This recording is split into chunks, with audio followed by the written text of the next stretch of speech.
National Football League.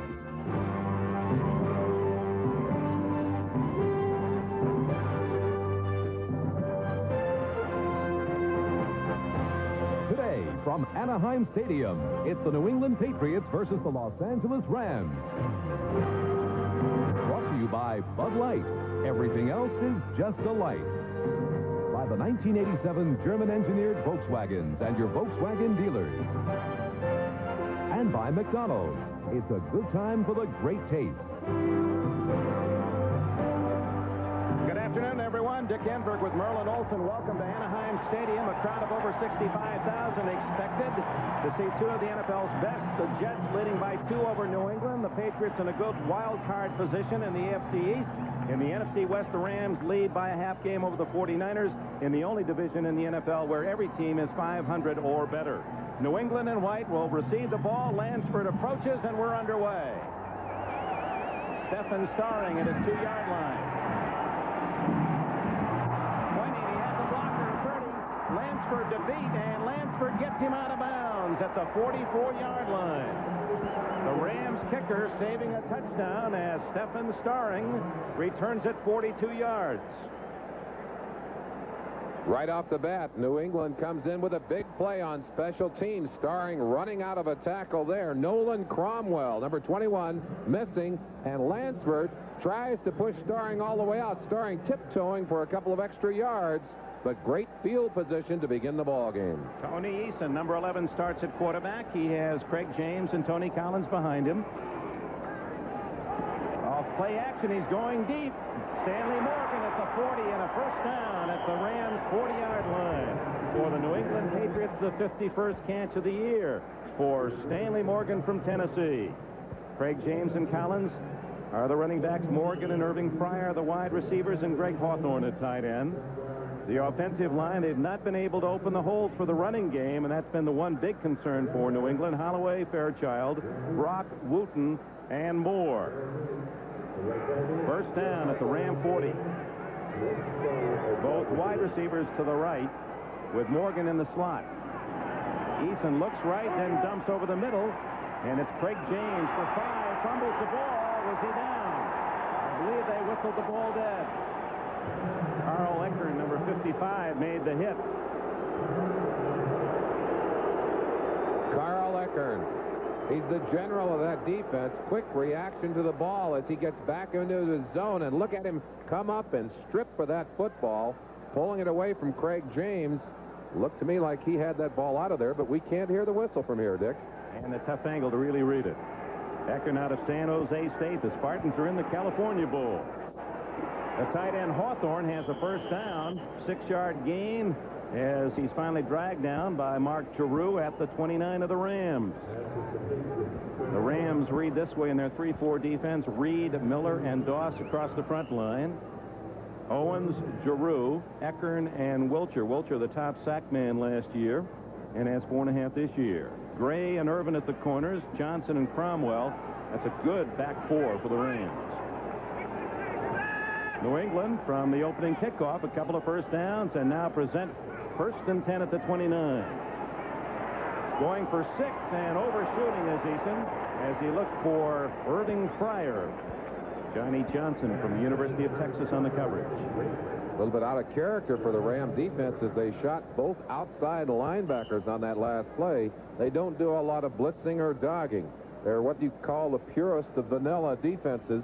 They sit in there and they tell you, if you're going to beat us, you've got to work the ball down the field. What they're hoping for, of course, is that you're going to make a mistake in the process. Eason having an outstanding year, plus 10 in the touchdown to interception numbers. 12 touchdowns, only twice intercepted. Second and 10. James. And that is typical of the running game of the Patriots this year. They're averaging the starting running backs under 3 yards a carry. Sean Miller, number 98 from Utah State, made the hit. Good reaction to the ball by Sean Miller. You'll see it from our end zone camera as Miller just slid across. Watch him at that nose tackle position. Stands up Pete Brock at center and then slides in behind the guards. Reggie Doss already had a piece of the ball carrier, but Sean Miller finished him off. Patriots go with 4 wide receivers and Eason in the shotgun. Might be changing his play as he looks left and right before the snap, then gives off to Collins, and the Rams read that perfectly. Collins gains only a couple, and the field goal unit will come on. Tony Franklin, who leads the NFL in scoring 100 points this year. He's way out in front. He's made 9 in a row and is 24 for 30 on the year. Both place kickers barefooted. Little Rumpelstiltskin act by Franklin before he gets himself ready. He's stamping out a spot. You notice how Eason will come back and set himself up to put that ball right on that spot that's been stamped down into the turf. 43-yard attempt. On its way, and New England leads 3-0. 10 in a row for Franklin. Officially 42-yard kick. A personal high as he bangs home his 25th field goal of the year in only the 11th week of the season. So the Patriots capitalize on a good kickoff return to start the game and march in for the field goal. It's a team that has not played well on the turf. 14-28 on the road the last 11 years, and yet on artificial turf on the road, a solid winning advantage. Well, certainly part of that, Dick, would be the quality of the teams that they face on natural turf. The Raiders, for one, Miami, those are teams that they usually have to play. Denver, they have to play on the natural turf. But the other thing that's true of this team is that they seem to be able to utilize their speed more effectively on the artificial turf. And they are a team under Raymond Berry that seems to play better, obviously, at home and on the artificial surface. And this, while it is a natural turf, is a very fast surface. This is not the heavy grass that you'll see in the Midwest or the East that'll really grab at the shoes. This is lightning fast. It's the baseball outfield type grass. Multi-purpose stadium, the Big A. Now, the Rams will get their chance. Franklin sends it high but short.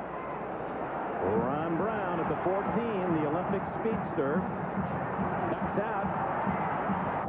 And he's across the 30 to the 31-yard line. Here are the Rams as they set offensively with Steve Doles, the quarterback. We will see Jim Everett, the #1 pick of Houston, acquired by the Rams before the day is out. Barry Redden and Eric Dickerson once again leading the NFL in rushing.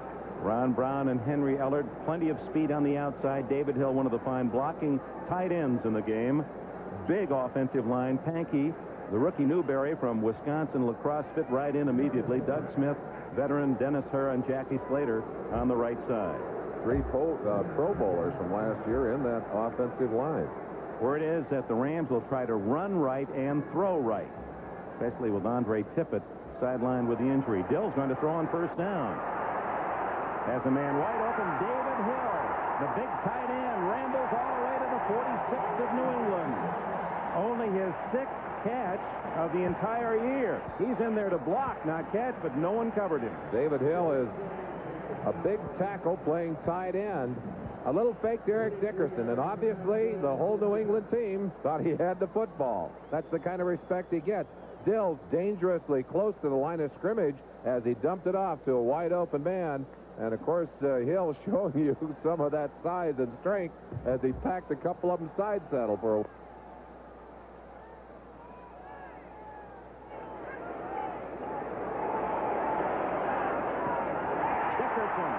to the 37-yard line. Here another first down. Dickerson, who has 19 catches, just as New England has passed but not run well. It's the Rams that run it, but not much of a passing game. Let's set the defense for the Patriots. Brent Williams, the rookie from Toledo, with Toby Williams and Garin Vera, second year from Stanford, the top player on that defensive line. McGrew for the injured Tippett. Nelson Rempert moves inside. Blackman, a top outside backer, with Lippett, Claiborne, Marion, and James, the back 4. 2nd and 1. New England leading 3-0. Dickerson has the first down to the 33-yard line, and a chance to check the early scores in the National Football League. A final, Cincinnati knocks off Seattle. What's happened to the Seahawks? 22-20. The Giants have regained the lead at home against Minnesota, or at Minnesota, rather. Chicago leads in Atlanta by 3. A couple of dogfights there. Miami, trailing early, has moved up 10 points at Buffalo. New Orleans has won at St. Louis, and Pittsburgh wins again against Houston. baseball score, a high scoring, as Philadelphia leads Detroit in the fourth, and Green Bay has breezed past Tampa Bay. First down for Dills. Good protection, and now it breaks down, and Garen Veras has the sack, his 9th of the year. Now let's look at the kind of success that the quarterbacks have had on these two squads, and you can expect right out the gate that the Ram quarterback's numbers are not going to be that good. As you look at Eason, though, he's right up there behind O'Brien, number 2 quarterback in the league, and way down the list. In fact, so far that they're not ranked, Bartkowski and Dills in the high 50s, almost half of the ranking of Eason. There's the top thrower from Purdue University. He has not played yet. He's been here 2 months since acquired from Houston in that big trade. Word is we'll see him in the second quarter. Dills hit as he throws. And unable to hang on was Eric Dickerson. Good coverage by the New England Patriots. In all fairness to Steve Dills, we'd have to say that he's had a lot of passes dropped over the past few weeks, Dick. And in fact, he has been doing within his talent range what the coaches have asked him to do. And basically that's the handoff to Eric Dickerson and not to make that many mistakes. Dills, who came out of Stanford, signed by the Vikings as a 4th-round pick, was with Minnesota for 4 years, and the Rams acquired him in 1984 for a number 4 draft. 3rd and long. We welcome those of you who have been watching other NFL action on NBC. Anaheim Stadium the same. The pass completed to Henry Ellard, only his 2nd catch of the year at the 25 of New England, but that will be short of a first down. Trailing 3-0. Here comes Mike Lansford, the barefooted kicker from Washington, to try to tie it up for Los Angeles. Tony Franklin hit on a 42-yard field goal when New England took the opening kickoff and marched it into Ram territory. Lansford, of course, the hero 2 weeks ago in Chicago when his 50-yard field goal at Soldier Field beat the Bears. And then the Rams went on to New Orleans and were shut out last week 6-0. This one will be 42 yards to match Franklin's.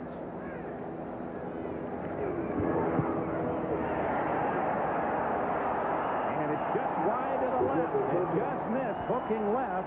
And New England retains the lead 3-0. Lansford, I think, feeling that he had that all the way, but that ball, as it will often do from a soccer-style kicker, just gradually hooked and hooked and hooked and narrowly missed hitting the goalpost last week against New Orleans.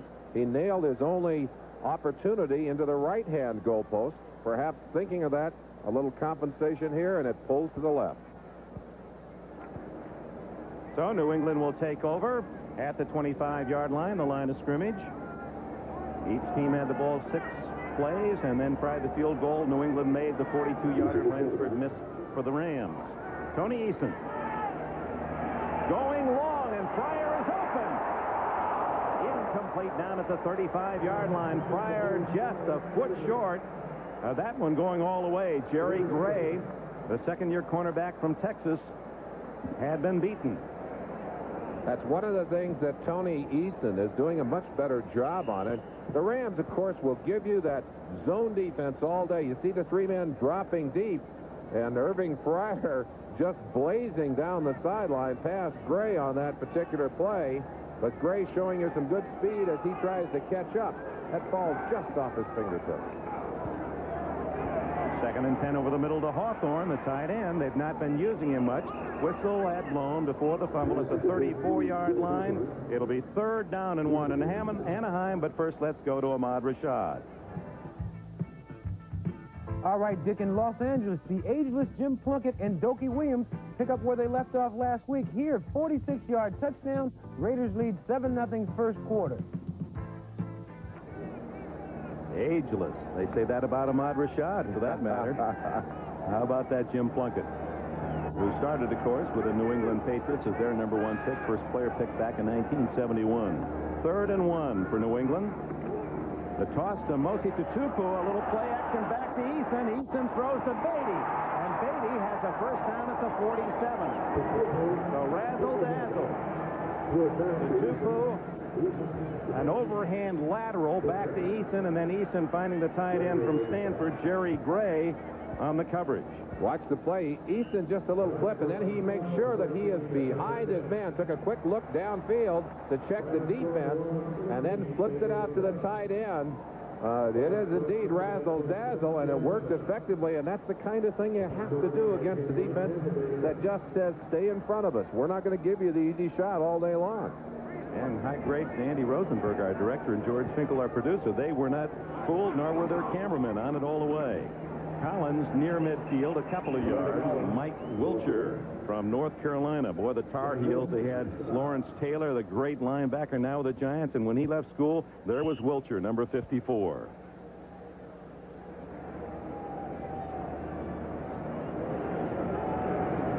You look at that 2.8 average for Tony Collins, and that, of course, is one of the problems. These running backs for the Patriots not breaking the long runs. A lot of short ones, and they don't add up to a very good average. Collins at 2.8 and James at 2.9.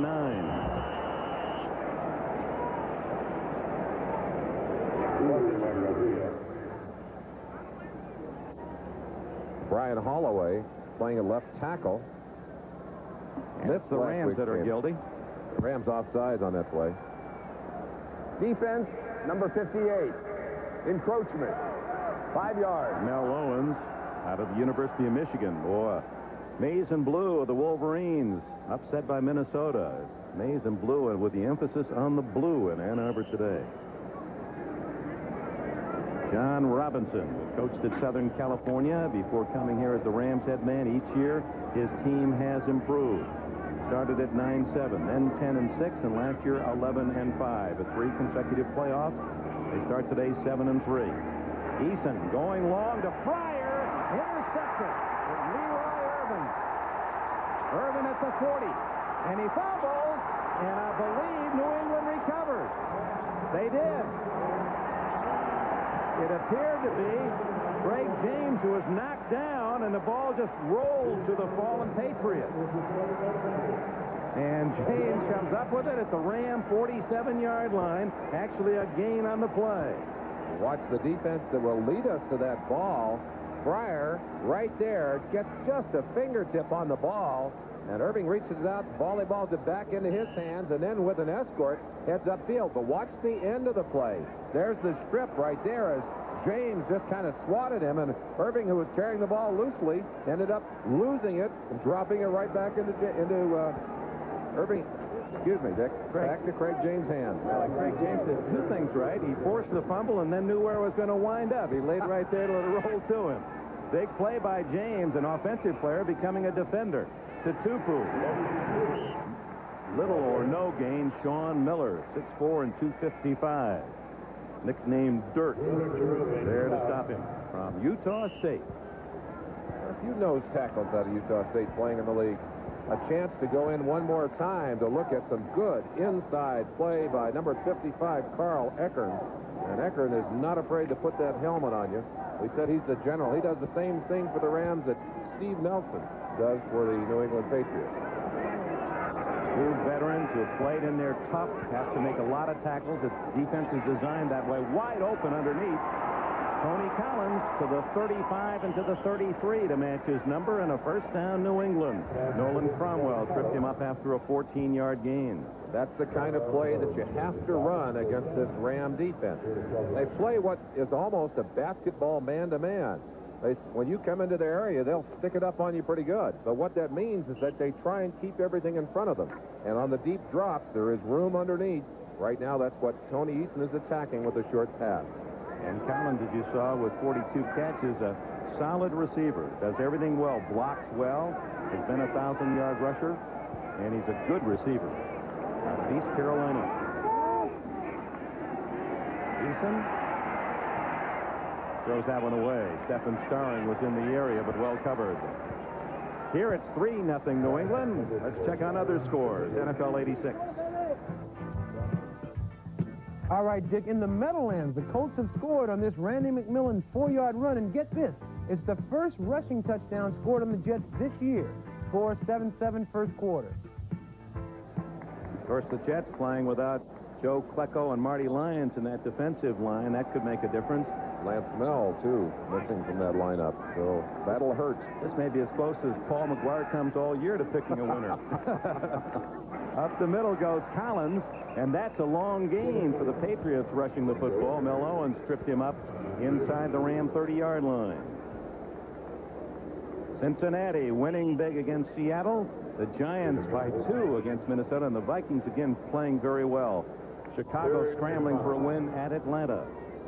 Miami apparently will win against the Bills. New Orleans a victor. Pittsburgh 21-10 over the Oilers. 13-11. Now Detroit leading Philadelphia in the fourth, and in the Battle of the Bays Green over Tampa.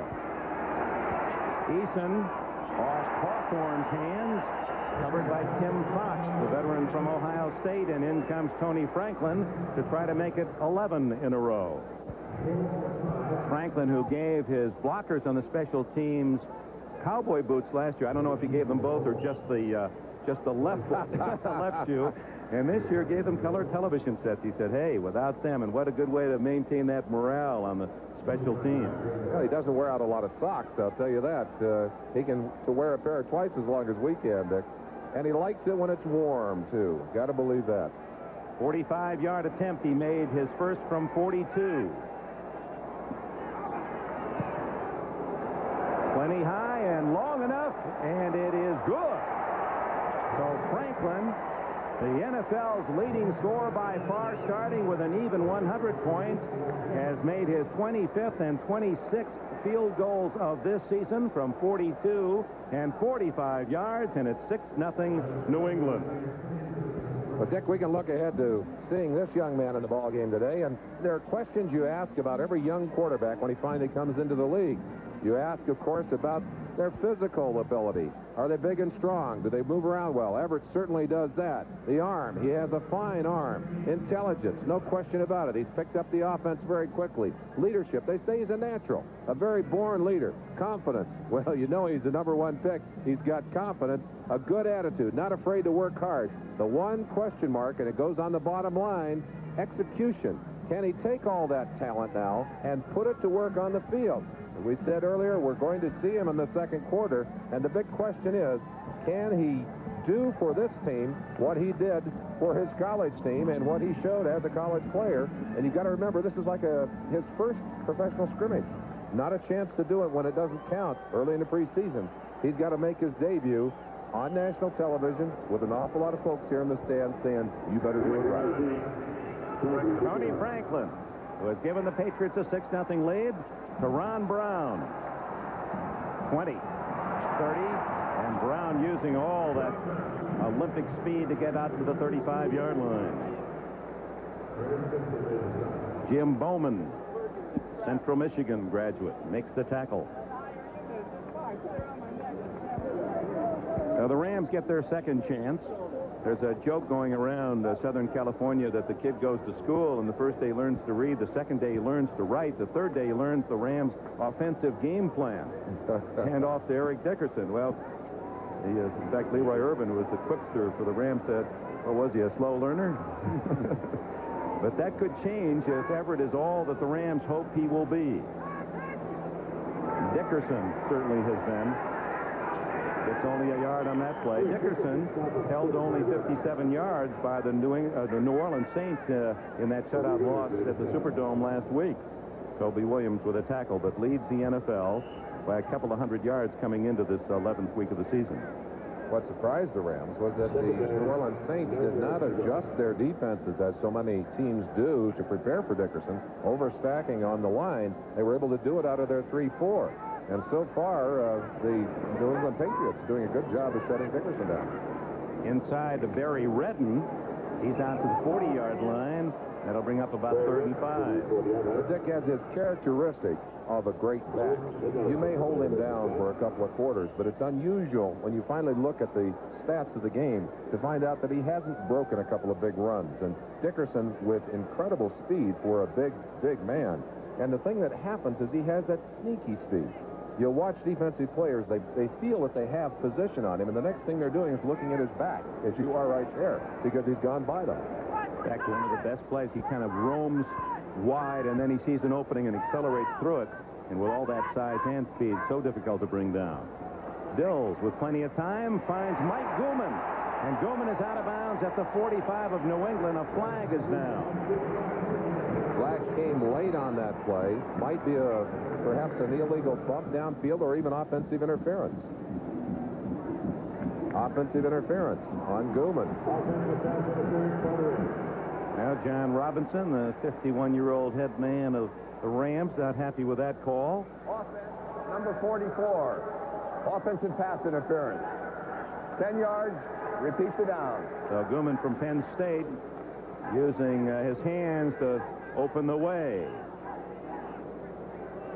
We welcome those of you who have seen the Miami Dolphins defeat the Buffalo Bills 34-24 here at 6-0 New England against the Rams. There's the bump right there. Don Blackman, 55, and Gooman cannot interfere with the defenders. Even if the ball is not in the air, he's not allowed to bump off of them to get room to catch the pass. So 3rd and long for Steve Dills with 1:44 left in the first quarter here in Anaheim, and down goes Dills. It appeared to be Roland James on a safety blitz that came in and got him first. That's somewhat unusual for New England to throw that at the offense. New England defense much more aggressive in many ways this year. There's James, 38, all the way around from the backside. And with the linebacker also coming from that side, they just overloaded them. No one to pick him up. So the Rams trailing 6-0 will punt for the first time. Dale Hatcher from Clemson to kick to Irving Fryer, who has one punt return for a score this year. Hatcher delivers a beautiful spiral. Fryer at his own 29. Vince Newsom brings him down for a loss at the 26. Fryer trying to use his speed to get outside and giving ground on the punt, but Newsom, who had excellent position and is a good open field tackler, simply put him away. 48 yards on the kick and a -4 on the return, and apparently a flag on the play. And the way they're marching, it appears to be one of those 5-yarders against the Rams. Number 51 on the kicking team. Illegally downfield. 5 yards. Re-kick. Norval Van, number 51, and of course you're not allowed, no one is allowed except the 2 outside sprinters to break away before that ball is kicked. And you try and time it out. You try and sense when that ball is going to be kicked, but that snap was a little bit off on that play. The timing of the kick a little off, and Van off a little bit early, and of course that negates a very fine defensive play on the punt, and certainly will give New England a chance at better field position. Well, you know, Ray Berry, the New England coach, loves that, to give Fryer another chance to return one, because he can go the distance at any time. Scare you every time he gets on the field. Now Hatcher now will kick from inside his 10, will receive the snap at his 3. Now this is not a very good kick, and Fryer racing up, fumble, and the Rams have it. And who gets it? Van, the very man that picked up the penalty on the punt before.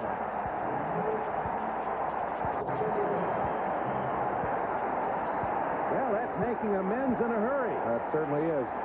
New England Patriots playing the percentages, and Irving Fryer trying to make a big play, could not handle that dropping kick, and Norwood Van there is there to make the play. Just a minute left in the first quarter. 6-0 New England. You'll see a lot of numbers today, but you won't see a number 74 for the Rams. That's the only number that has been officially retired here in the Rams' history. Listen, those guys used to tear my jerseys up. They just didn't have any number 74s to put on anybody out there, Dick. No one's big enough. Of course, there are some numbers. Number 40, worn by Elroy Hirsch, is never issued. Number 7, Bob Waterfield, they don't issue that one, nor number 85, Jack Youngblood. But Merlin Olsen with the distinct, unique honor of having his number retired, the only one in the Rams' 40-some years. Well, after the punt return, fumbled by Fryer, it's the Rams in business, but Eric Dickerson dragged down by Johnny Rembert after a yard gain at best. A very fine group of linebackers. Number 52, Johnny Rembert, right there, is going to make the play. Watch him as he sorts inside and then makes good acceleration to meet Eric Dickerson. And you need to catch Dickerson before he gets his speed up. Rembert, by taking the good angle, was right there to make the play. You won't see that very often. Eric Dickerson going down, hit by just one man. Well, they say you just grab and hang on and pray that there's a lot of help coming. Dills to Dickerson, and again short yardage for the NFL's top rusher as Dickerson from SMU. Plus Craig James is pony backfield mate with the Mustangs on the other side of the line of scrimmage today. Late games, Raiders leading first place Cleveland 10-0 in the first, and Denver saying Kansas City. Dallas with a 3-0 lead down at San Diego, and the Jets and Colts are tied at 7 as the gun sounds the end of the first quarter here at Anaheim Stadium in Orange County.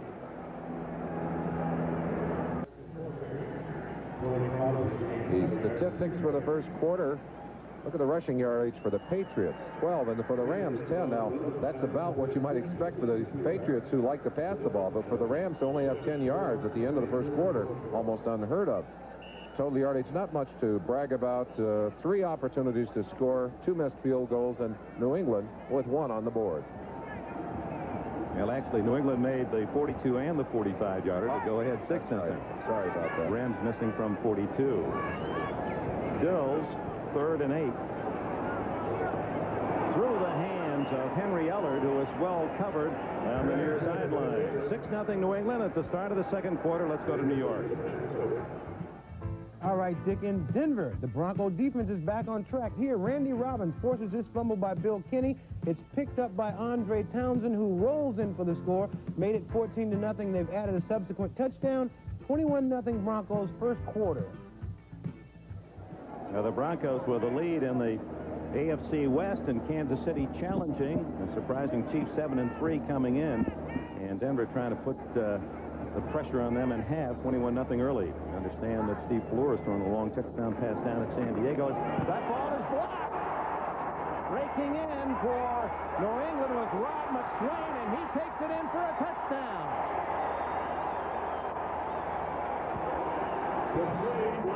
Rod McSwain in cleanly, took it right off Hatcher's foot, and then was able to get the right bounce and complete the job. 12-0 New England. Dante Scarnecchia, the special teams coach of the Patriots, said they were going to try and put some pressure on Hatcher because they felt that they could force him into a bad kick. Well, the pressure did more than that. It results in a touchdown. Watch how quickly they're on top of Hatcher. No time, and a perfect job of going to the contact point, knowing where that ball was going to be, and McSwain just smothered it, and then has about an entourage of about 6 blockers to help him into the end zone. 25 yards on the return by McSwain. Franklin adds the extra point, his 107th point of this season, and New England enjoys a 13-0 lead.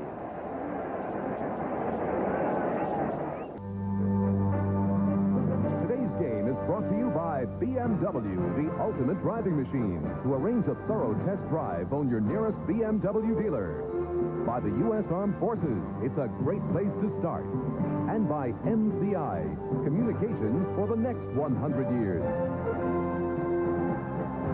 Boy, those are gifts from heaven when you can block a punt for a touchdown, and New England now leads 13-0.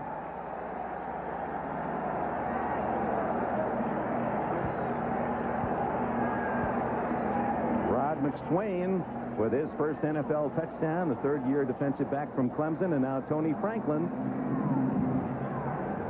spins it short. Ron Brown easing up to the 11. Second effort out to the 29-yard line. Guy Morris, the veteran, makes the tackle. Watch it quickly as McSwain right here goes inside. This man is supposed to block him and just ignores him as he turns it loose. Watch McSwain, a Ram mistake, and it goes on the scoreboard for New England. Now there's the Rams' hope for the future young Jim Everett, the quarterback, and John Robinson told us yesterday he'll get a big ovation when he comes in, which he did. Robinson said his job is to be sure he isn't booed when he comes out. He's given him 8 plays, basically, that he has down pat. Let's see what he'll call first. Oh, I bet he's got some butterflies, too. Couldn't be normal if he didn't. Gives to Barry Redden first, and Redden is able to stand for a couple of yards. Lawrence McGrew, number 50, made the tackle with help from Roland James. It'll be 2nd and 8. Late scores, the Raiders still lead over at the Coliseum. in Los Angeles, 10-0. Denver with a 21-0 lead, aided by the Andre Townsend fumble recovery. Dallas moves up 10-0 at San Diego. Jets and Colts are tied at 7. Everett, called by Robinson, one of the 4 or 5 best-looking young leaders he's ever seen. Down he goes, and he took a pretty good pop from the blind side. John Blackman, number 55. You just didn't feel him coming in there. And Blackman looked like he just took a shot, not really sensing exactly wherever. Watch the right-hand side of your picture, over the top of Dickerson. And Blackman just reaching through Dickerson actually knocked Everett down with what looked like a punch, but I don't even think he could see him. Wonder if he said anything to him. Welcome to the NFL, kid. I don't know, but that's the introduction. And you can't expect Jim Everett to go on there and look like Johnny Unitas or any of the great quarterbacks of our time, because he's playing with a very limited number of plays, as you mentioned, Dick, and he's got them in a specific order too. Third down, about 14 from the shotgun. Everett over the middle, incomplete. The ball behind the intended receiver, Kevin House, the former Tampa Bay Buccaneer. So an inauspicious debut for Everett, but he undoubtedly will return for the next sequence. Gets a hand anyway. Well, he's got the first series out from underneath himself now. That's Dick Corey, who brought him to work with the passing game here, and he'll sit down now and talk to him about his performance in his first debut, and at least he didn't throw an interception. I mean, there are some pluses here. Here's Hatcher, speaking of being a bit nervous, had the last one that punt go for a touchdown. Hits this one beautifully. Pryor at his own 28. Fumble! And the Rams have it at the 33-yard line. Now, did it come up to the Patriots? Oh, Vince Newsom is the man who made the hit. It appeared to go right to one of the Los Angeles Rams, and it did. Irving Pryor already with one mistake on the day, maybe trying to do too much here, carrying that ball a little loosely, and Newsom just stuck his arm right in there and stripped it away. Carl Eckern, 55, had his hands on it, and another Ram, and it would appear that it was Norwood Van. That's the second time that he's come up with a football after it's been drilled on the ground by Irving Pryor. Well, Pryor with a couple of miscues, and Van there to scramble and recover both for Los Angeles, and the Rams trailing 13-0 with 13 minutes remaining in the first half. Have a shot inside the 35, and it's Everett at the controls. Sends the tight end Hill in motion. I think he's going deep with this one. He is indeed for 6 to Allard. No, he did not get both feet in. Something, his first completion, a touchdown, and he narrowly missed. It appeared Eller got the left foot in, not the right. Here's the end of that play, and boy, he has to control it and get both feet down. Now that's a hard one, because you've got to ask, when did he have control of that football? He did not miss it by much. Allard, of course, working back into shape after holding out for such a long part of the season. But that's the reason he's such a fine receiver. Look at him air it out. We talked about his arm. There's nothing wrong with his arm. Instant replay officials are taking a look at it. And boy, that's tough. He caught that ball almost between strides. Did he get both feet in? Maybe we can go back and look at the first replay, because we had that from the end zone. And it appeared to me that if he had control of that football, watch it right here. Has control there. One foot in. That's a touchdown, Merlin. And the second foot in. I think he may have his touchdown. We'll see what the officials say. They're studying the instant replay. You'll hear a roar if they decide for those folks. Some of your neighborhood. Yeah, they moved right in next to me. Some of the coneheads. Here's that play again. It's where he catches the ball. He has it right there. Left foot down, right foot, touchdown is the call.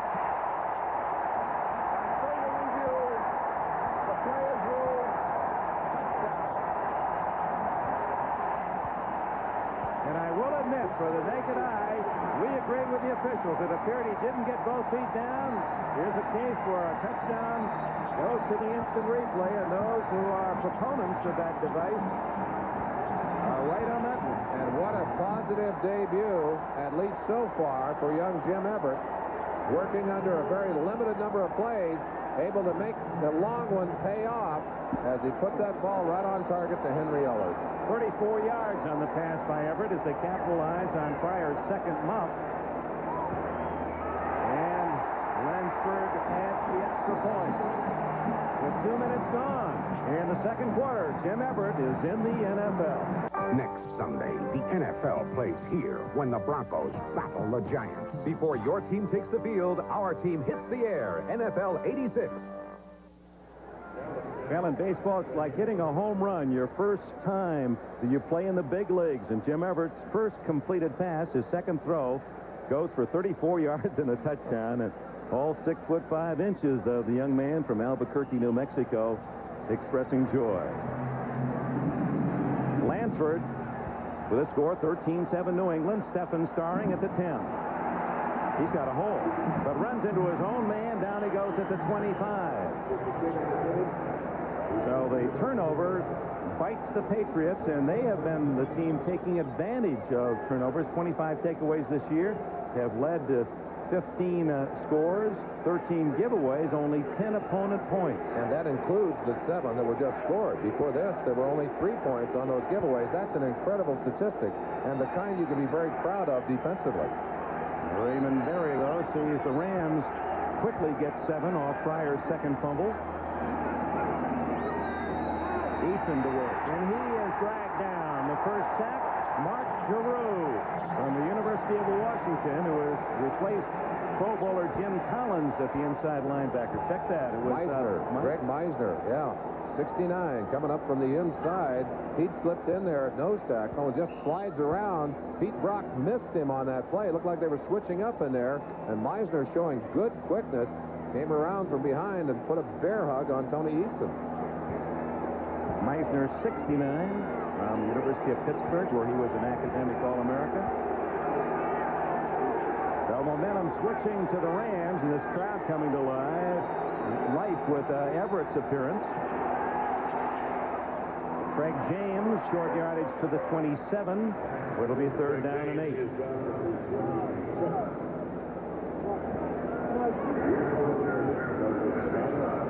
No changes in those scores. Jets have taken the lead against the Colts 14-7.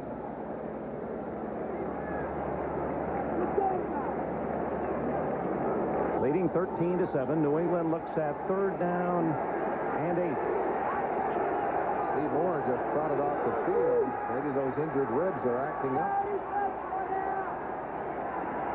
Eason completed 43-yard line. Stanley Morgan, Johnny Johnson on the coverage, and Morgan, his second catch, is good for 16 yards. What a big year Morgan has had, and it all goes back to an injury to a little finger. He finally had surgery in the offseason. It sounds so simple for all the wounds of the wars of the NFL, but Morgan said for 3 years, every time I caught the ball, it hurt, and I had to be trying to make adjustments. I wasn't catching it cleanly. That combined with losing 10 pounds and playing at his rookie weight, 174, he's having a big Pro Bowl year.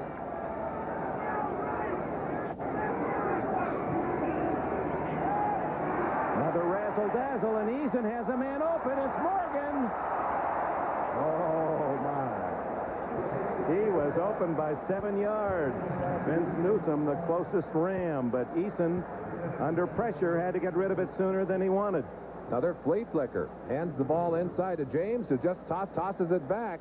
And Morgan had done a good job of breaking clear. Number 22, Vince Newsom, the man who would have been burned on that play, had no chance to catch up with Morgan. But I got to tell you, Eason is kicking himself right now. He said, all I've got to do is get it into his hands, and we got a TD. Well, Raymond Berry pulling out lots of interesting tricks for this one. Certainly is. Tony Collins, once again, the running game offering very little to the attack.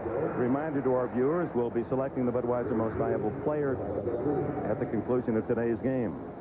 What interesting contrasts as you look at the rank of these teams in rushing and passing in the NFL. The Patriots have not really been doing much at all in the running game, but passing right up at the top. And the Rams exactly on the opposite side of the scale, as Dickerson ranks as top rusher in the NFL, but their passing game almost non-existent. Dead last. 3rd down and 9. Irving Fryer. He has a first down at the Ram 44-yard line. Jerry Gray ran him out of bounds, and for Fryer, you know he was itching to have his number called. Wants to do something right at this point, and Fryer has had some concentration problems, but what great talent. The one problem with a guy as talented as Fryer is that everything has come easy to him in his life as an athlete, and he perhaps does not have the toughness and the concentration of other athletes who have worked harder to get where they are today. They mark it at the 43-yard line, so that's a 13-yard gain on 3rd and 9. Starring left, Fryer right.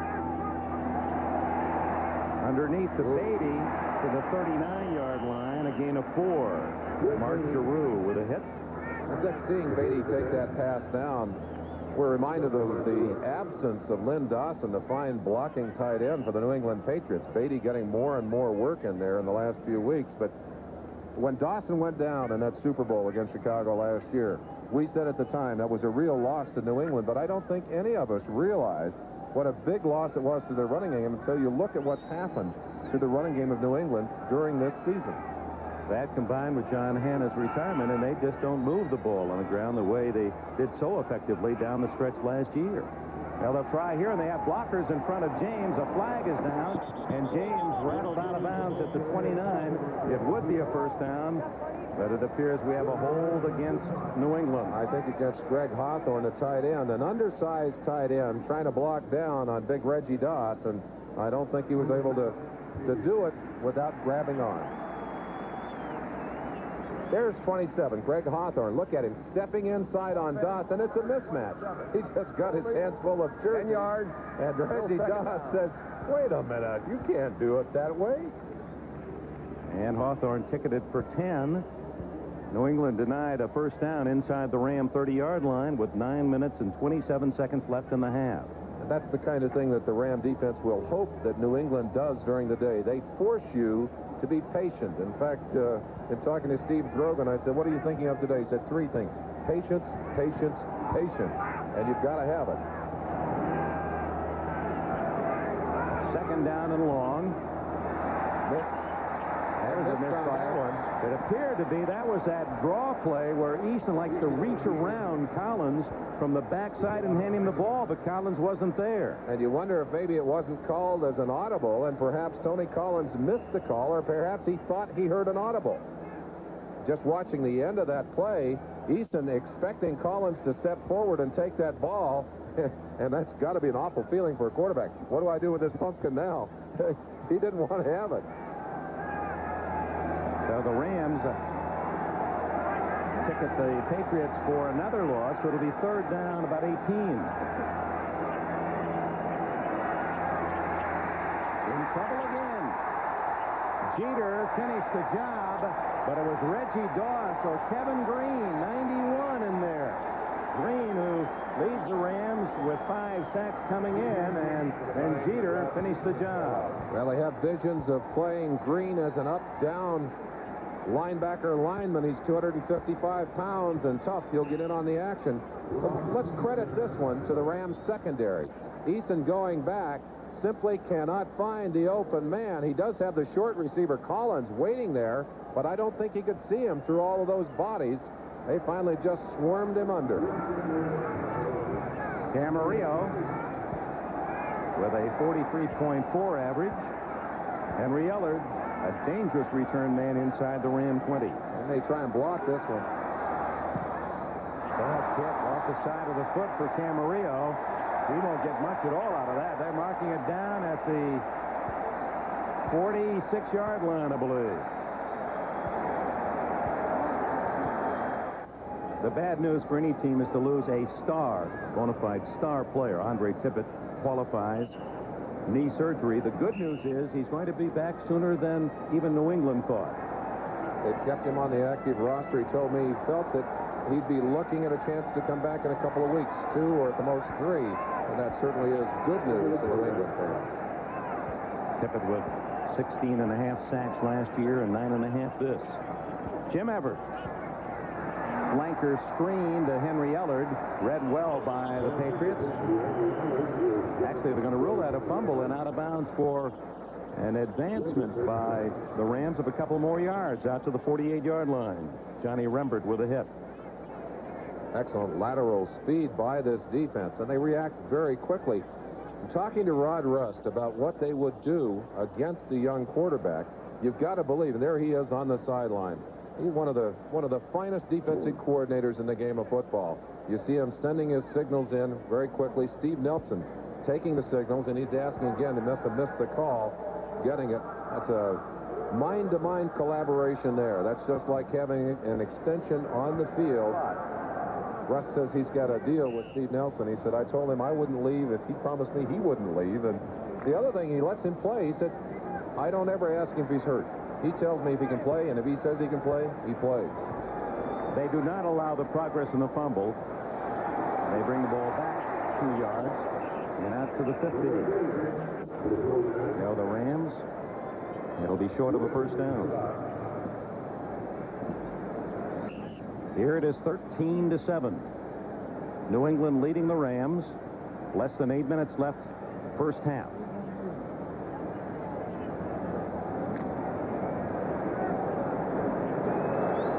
Third down and 2. Redden and Dickerson in the eye behind Everett. Now they break the eye. Power to the right. Dickerson right into a wall of white. No gain at all. That'll bring up 4th and 2. And Toby Williams, number 90. One of 2 Williams on that front wall of the Patriots. Brent the other. Here's Toby. Brent Williams actually on the outside is driving inside, but watch Lawrence McGrew. He'll come all the way in to make that play with excellent pursuit, and we turn it loose. Look how quickly he's inside of that block and then driving down. Just no place to go. An excellent play by McGrew, who's of course out there in the spot normally occupied by Andre Tippett. And the 2 Williams, Toby and Brent, 2 of the 22 Williams in the NFL, right there with the sandwich.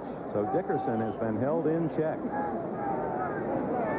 Fryer, who has bobbled 2 straight punt attempts and 1 led to the Ram touchdown, stands back at the 10. Whoa, almost blocked again.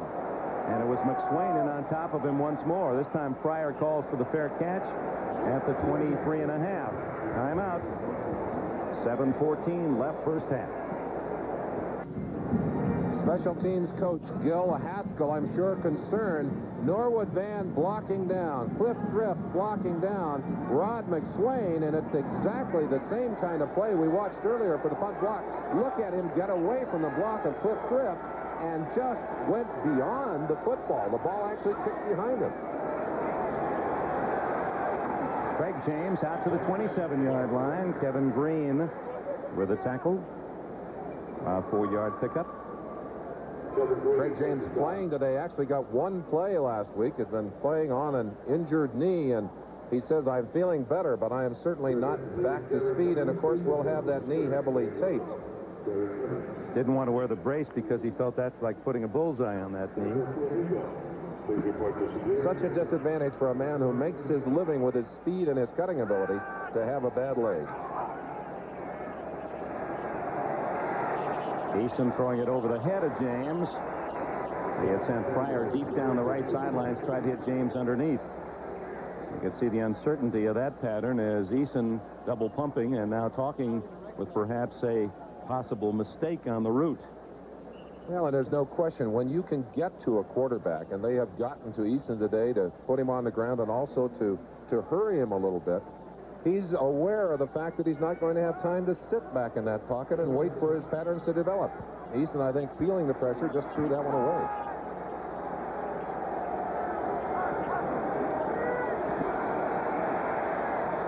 Oh, incomplete to Collins with a flag down. Thrown by the linesman. Collins upset with himself. A fine receiver. In fact, has been more effective certainly as a receiver this year than as a running back.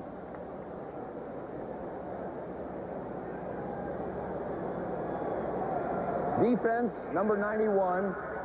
Offside lining up in the neutral zone. Right tackle on the offense. Illegal formation. So we're going to have a replay. Well, Third down. what they're saying is that Reggie Doss lined up outside. The reason he did is he was trying to get close enough to get a hold of the tackle on that side. Well, the Patriots actually come out of that with another chance on 3rd down and 7. Darrell Haley, the tackle, and he was just beyond the legal zone, lined up too far from the ball. Eason down the middle to Fryer, and a first down at the 43-yard line. The tackle made by Johnny Johnson. Make that Morgan. Morgan, not Fryer, comes up with a catch, and that's his 3rd, and he's picking up good yardage each time. Excellent Pressure as you watch some people trying to block in there. That was Steve Moore, 67. And at the end of that play, of course, Eason, feeling the heat, still able to get that ball off. Excellent catch in traffic by Morgan. Morgan has more catches starting this game than all the Rams wide receivers put together. He has 50. You add up all the Rams wideouts, they have 49. Screen to Collins. Well played. Leroy Irvin was the man who played off the blockers and saw his spot, cut down Collins for little or no gain. You know, they say that there aren't any quarterbacks calling plays in the NFL anymore. Well, that's not exactly true. There is an active quarterback still calling plays, but he's standing on the sideline. Steve Grogan calling the plays. Right there you see him, and doing a fine job, I think, thinking as a quarterback, seeing the heat on Eason, and knowing that one of the best ways to slow down the rush is to throw the screen. That's right, what he came back with. Loss of a yard, 2nd and 11. Plenty of time for Eason, and then Gary Jeter, the veteran from Southern California, as the coverage downfield was excellent by the Rams, and finally Jeter gets to the quarterback, the 3rd sack. Last week, 67, Steve Moore had to move over to the left side to play for Brian Holloway. This week he's back in his own position. 315 pounds. He's lost about 20. He did his job, but Tony Eason just stood back there a little too long. Can't believe he can't find somebody open in that Ram zone. But as I said, they play a tough man-to-man in there inside those zones, and he couldn't find an open man. 3rd down and 16. Underneath. And that won't be nearly enough as Vince Newsom makes the hit on Tony Collins at the 42-yard line. Gary Jeter working man-to-man on Brian Holloway. I mentioned that Holloway out of the lineup last week, and Holloway said he was going to give it a go this week. There he is, 76, working on Jeter, and in spite of that injury, able to keep his man away from the quarterback. Brian Holloway, by the way, well, you see Gary Jeter. Holloway is involved with the NFL Players Association in fundraising for the children of the victims of the space shuttle. And very much involved in a worthy project indeed. We'll tell you more about that. Camarillo to punt. He scuffed a 19-yarder the last time. Drives this one. Ellard inside his 10. And down at the 21-yard line, Rod McSwain made the tackle. 44 yards on the punt, 10 yards on the return, 3:45 left in the half. Prior to Jim Everett, the key to beating the Rams was to stop Eric Dickerson. Key on him, and so far he's gained but 9 yards, and those 9 yards in short little chunks between 1 and 4. Thus far, the Patriots defense has done its job. They certainly have. And we talked about one-dimensional offenses, and the fact that the Rams were a running offense, have been all year long. Today, the run is not working. Only touchdown on an Everett to Ellard 34-yard pass, and Everett's still in there. Dickerson has some running room this time. Uses that straight arm on Marion as he goes out of bounds at the 30. That's his longest run of the day, 9 yards. Do you think he heard us talking about him? You'll get a sense of the kind of acceleration that Dickerson has as he takes the little toss, breaks to the outside, and then just turns on the afterburner. Look at the straight arm right to the face of Marion. Well, Marion doing a good job of getting a handful of jersey and staying with Dickerson until they were out of bounds. 9 yards most of the half, and gets 9 on that run.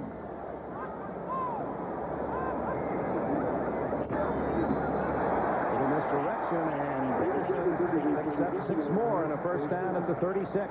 Fred Marion again with a hit. The other final, Cincinnati a winner, the Giants rallying at Minnesota. The Bears in a dogfight finally take care of the Falcons. Miami came from behind at Buffalo. New Orleans goes 6-5 under Jim Mora. Pittsburgh wins its 4th.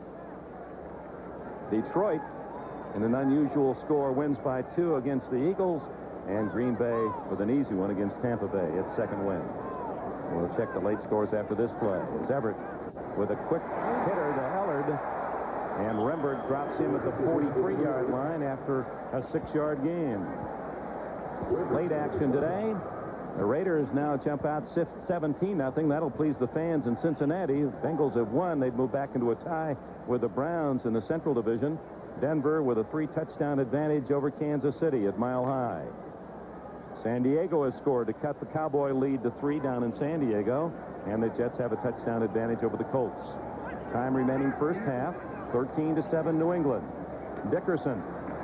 Ooh, what a hit by Rembert. And he has been a solid defender inside. Rembert actually taking the spot of McGrew. McGrew moved outside with the injury to Tippett and Rembert into McGrew's spot. The reason that's been such a good move is because of the strength of Rembert, who's been able to step into that starting assignment and handle it admirably. And of course, McGrew moving to the outside has had to readjust to that outside linebacking position. But boy, did he knock Eric Dickerson sideways on that play.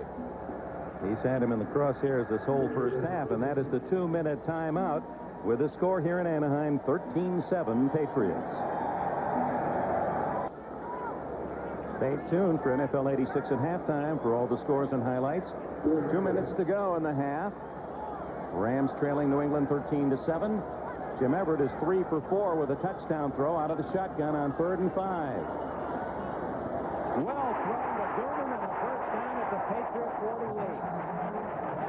Now there's a kid showing that he's got more than a rifle arm. He threw the rainbow, just floated it into Gooman's arm. Out of the shotgun, he's got to loop this one over the head of the linebacker.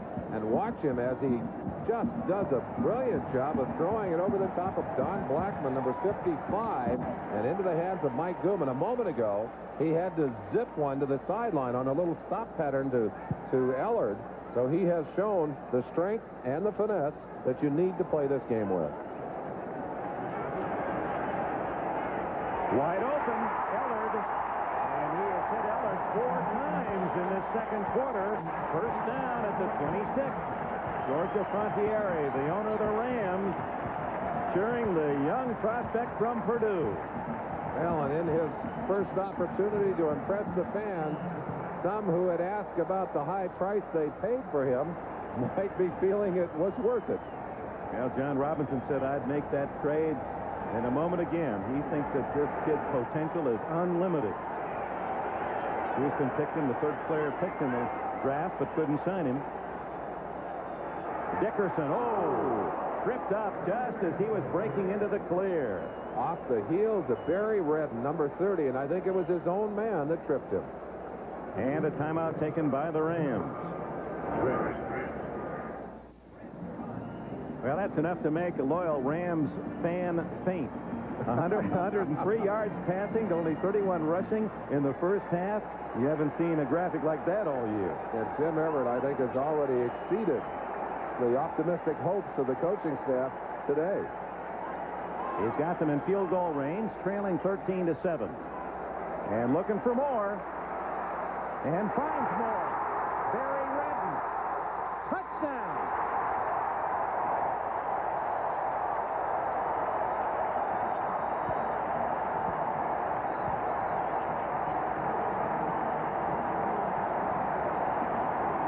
And what that made that such a special play was Everett's patience. The young man waited, knew that his primary target wasn't there, and found Redden underneath. You'll see number 30, Barry Redden, coming into the left side of your picture. Watch the sidearm flick around the man right there. Little sidearm toss. He's shown us a variety of throwing motions and a variety of velocity. But what he has done here very quickly is to establish the fact that he can feel what's happening on the field. Lansford gives the Rams the lead, 14-13. As Jim Everett goes 6 for 7 in the second quarter. 100 yards passing, a couple of touchdowns, 34 yards to Ellard and 24 yards to Redden. And Everett can run. He can run, too. He's going to go all the way to the end zone to congratulate Redden. Kind of enthusiasm, the kind of leadership that you've got to exhibit if you're going to be an on-field leader as a quarterback. Boy, I tell you, that got to warm the cockles of John Robinson's heart. He had hoped to put this young man into a situation where he could get some positive learning today, and most importantly, not make the big mistakes that might crush his psyche. Well, quite the opposite has happened. In fact, Robinson may be criticized for being too cautious with Everett. Well, they say what they like about this young man is he can put on a tuxedo and be right with all the Hollywood's finest. And then he'll go out and drink beer with the boys, and they love him, too. He relates to all aspects of the team, and he spends time with everyone. Could go out with the swells and then to the swills, huh? That's right. Well, he has certainly performed in this second quarter. Now it's New England with 1.5 minutes remaining, and they've got time to try to regain the lead as they trail for the first time today. Greg Hawthorne, the up-back tight end, tackled by Tim Terrell from Northern Illinois, just signed by the Rams yesterday. Bruce Snyder, Dick Torrey both talking. If they only gave Everett 8 plays, they're probably panicking at this point. Of course, he does have access to more plays, and I think showing them that he has the kind of flexibility that he's demonstrated already will encourage them to go ahead and give him some opportunities here. That was quite a drive, 79 yards in 8 plays. Everett was 4 for 4 in the drive. 63 of the yards belonged to his arm. Now it's Tony Eason wearing the other number 11. He's got a man, Stanley Morgan, who ducks out of bounds with a first down at the 38. Looks like Sean Miller may be injured, Dick.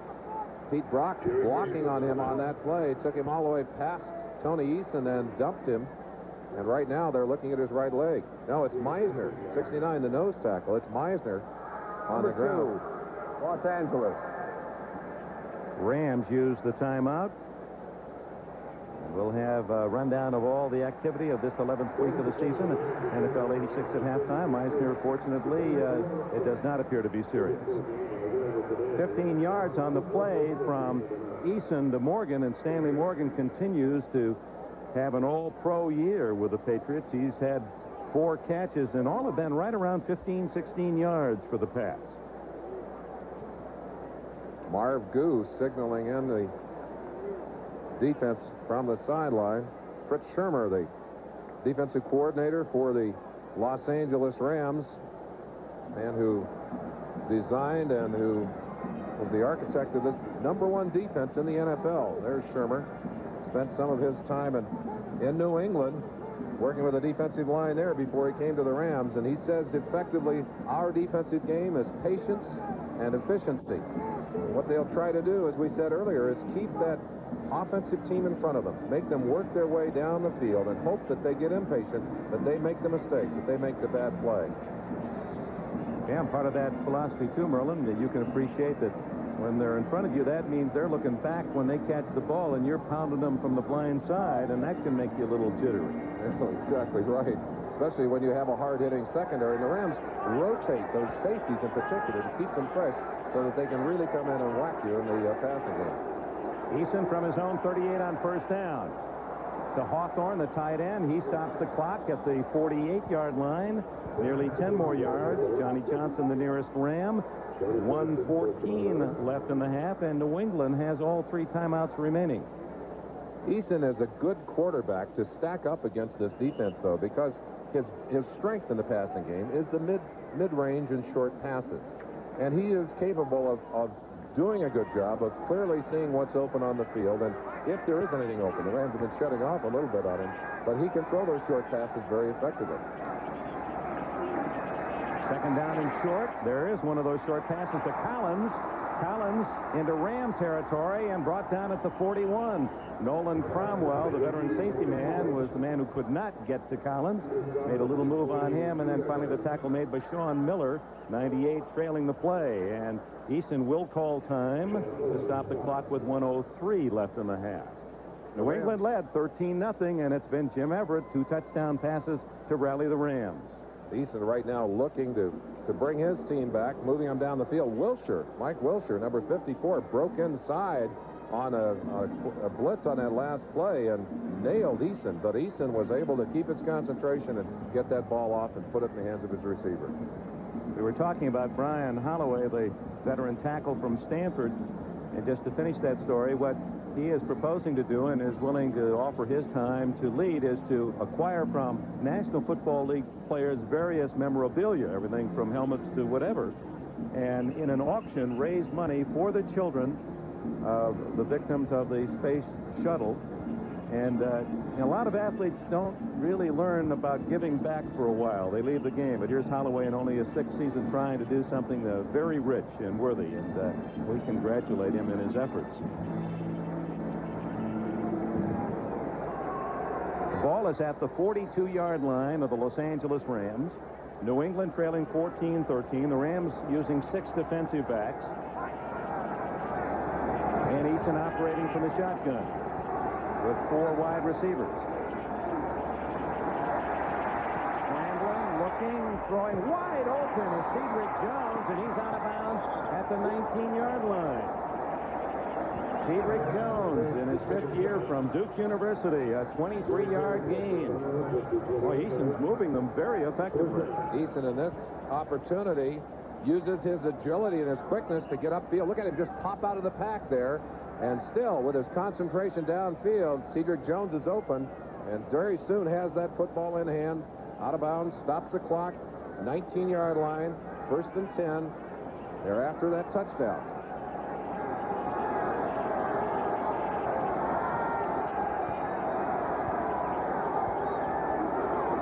Collins on the inside handoff. Oh, he's open. And dragged down at the 2-yard line. 1st and goal. Johnny Johnson saved the touchdown. When the passing game is working, you force the defense to concentrate on it, and there's the little misdirection play, the little handoff, upfield very quickly. There's nobody there to touch him. Johnny Johnson, number 20, got him by the back of the neck and pulls him down, but he's inside the 2-yard line. Greg Hawthorne threw a terrific block on a linebacker to open the way for Collins. So the Patriots see a 13-0 lead evaporate in the 2nd quarter. The Rams go in front 14-13. But Raymond Berry's team has marched very effectively and efficiently downfield. Play action. Eason, no one open. Now throws wide of Beatty, and we may have a hole in the end zone. Carl Eckert, number 55, was there, along with Mel Owens, number 58. Beatty pointing to him and saying, hey, I'd have been able to catch that ball, but for these guys hanging on to me. A mistake given on the early signal by referee Fred Silva. He indicated holding against the Patriots, but it is not. 58, holding. Mel Owens, 58, half the distance, or actually to the 1-yard line in this case. At the end of this play, and you'll see Beatty working in from the right side there. See him forcing Owens out, and Owens just reaching back in and grabbed a hold of him. I thought someone hit him, but they didn't hit him. He just lost his footing down there, but it is a 1st down. Tupu, he can't get in. The former Southern California Trojan who scored 3 touchdowns the last time these 2 teams met here in Anaheim, but he didn't make an inch. Not only didn't get in, but I think lost yardage on that play as the right side of the Ram defense. And look at the surge. They're beaten on the surge here. Good job inside. That's Green, Kevin Green, number 91, the man who put the first helmet on him. And then look how that Ram defense swarms. Boy, I'd say that is good goal line defense. It's a team that is proud of its overachievement. And Kevin Green is not exactly your national household name, but he leads the team in sacks. 2nd year out of Auburn. He was a walk-on in college, picked in the 5th round by the Rams a year ago. It's a team, when you take Eric Dickerson away, you'd have trouble getting the average fan to name 5 or 6 of these Rams. Well, Fritz Schirmer's defensive scheme stresses one thing, and that's unselfishness and teamwork. And you don't get to be a star in that system, although the Rams have sent some defensive players. Leroy Irvin, for example, has got to the Pro Bowl, and Cromwell has gotten, over the years, certainly his share of notoriety. But most of those heroes down there are heroes only in the films when they look at it and say, boy, you did a great job. You don't hear their names that often. It is a swarming defense, and so often you'll see 5 or 6 jerseys around the man being tackled. Now, 2nd and goal. New England has 1 timeout left. 36 seconds remain as the Patriots try to regain the lead from the 2.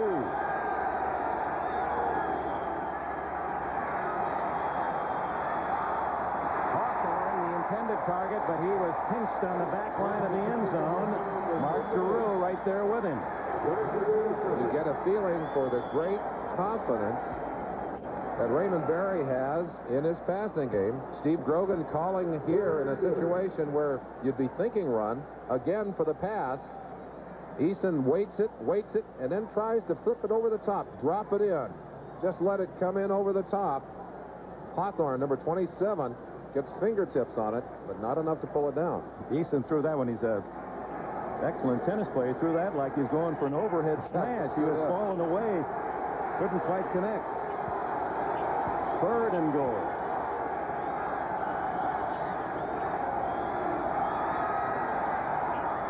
Incomplete.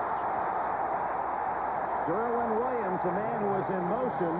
He tried to slip in just past the goal line, but Carl Eckren, a wise veteran backer in there to break up the play, and that's a look at John Robinson. He's saying to the fans and to his team, hey, what a goal line stand. That was 1st and goal at the 1. A moral victory for the Ram defense. With a 1st and goal from the 1-yard line, the Rams have forced New England to go for the field goal. Derwin Williams had his hands on that football. Could have had a touchdown, but that's not an easy catch. Well, Franklin with what amounts to an extra point. This will be a 19-yard. Trying to call a timeout. Finally did get it called. I don't know why they want a timeout. Maybe not enough men on the field, or maybe anticipating a fake field goal. Yeah, well, both teams huddle with 27 seconds left. Cleveland has scored over at the Coliseum to cut the Raider lead to 10. Denver steamrolling the Chiefs 31-0 in the second at Mile High. Dallas, as it figured, having trouble at San Diego, 10-7, and it's 14-9. The Jets having some problems with the Colts.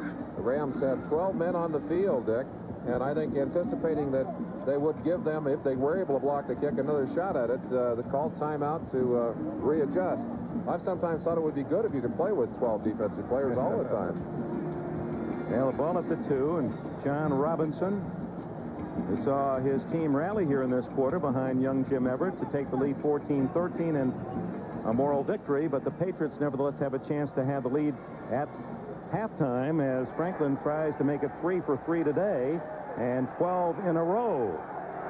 The NFL's top scorer. And even though they are not going to get the touchdown here, apparently, that was still a fine drive to get downfield on the Ram defense. Franklin just does get that one through. 16-14 New England on the 19-yard field goal by Franklin. And undoubtedly will be told to skid one down. Don't risk a long return with the dangerous Ron Brown there to receive for the Rams. John Robinson talking to his return team, giving them some encouragement. And you're absolutely right. You look for Ron Brown and you say, let's keep it away from him. Although the Rams, in a kickoff situation, a return situation, have been stacking their 2 deep men. So you can't tell which side Brown is going to go to. John Robinson, so many coaches are good psychologists. You get the feeling Robinson could have been a psychiatrist. He really gets into the minds and feelings of his players. He's quite unique. We had a long discussion with him yesterday. Very open with his conversation, with his feelings, thinks positively. He's the kind of man who would say, hey, I think you could do better if you tried this, rather than saying, hey, don't do that again. I don't think there's a coach in football who has created more of a positive environment for his players than John Robinson. In fact, if there's heat to be delivered, he delivers it to his assistant coaches. And he backs his players all the way. If there was someone who would rate with Robinson, it would be the man across the field today. I think so. I think if you took a poll, an inside a clubhouse poll, you'd find that these are the 2 most happy teams, at least with their coaches, in the NFL. That's Charles White, the former Heisman winner at Southern California, and he takes it to the 35-yard line. Mosi Tutupu, who played almost the 60 minutes last week. He's a special team star. He makes the tackle. 86 plays last week. Getting back to the coaching styles of these two coaches, the other thing that I really appreciate about both of these head coaches is that they ask their players for maturity. They put the responsibility on the player. There are so many organizations in the NFL that are almost quasi-military. That goes Rod McSwain, who has had such a brilliant day on special teams with a block kick, a near block kick, and several other big plays, a recovered fumble. Well, you were making the point because I know as a player, you didn't want to be tucked in bed at 10:30 at night and fined because you didn't wear the right kind of clothes or you didn't shave or whatever the case may be. Absolutely true. John Robinson, in fact, has no rules for his team. No weigh-in.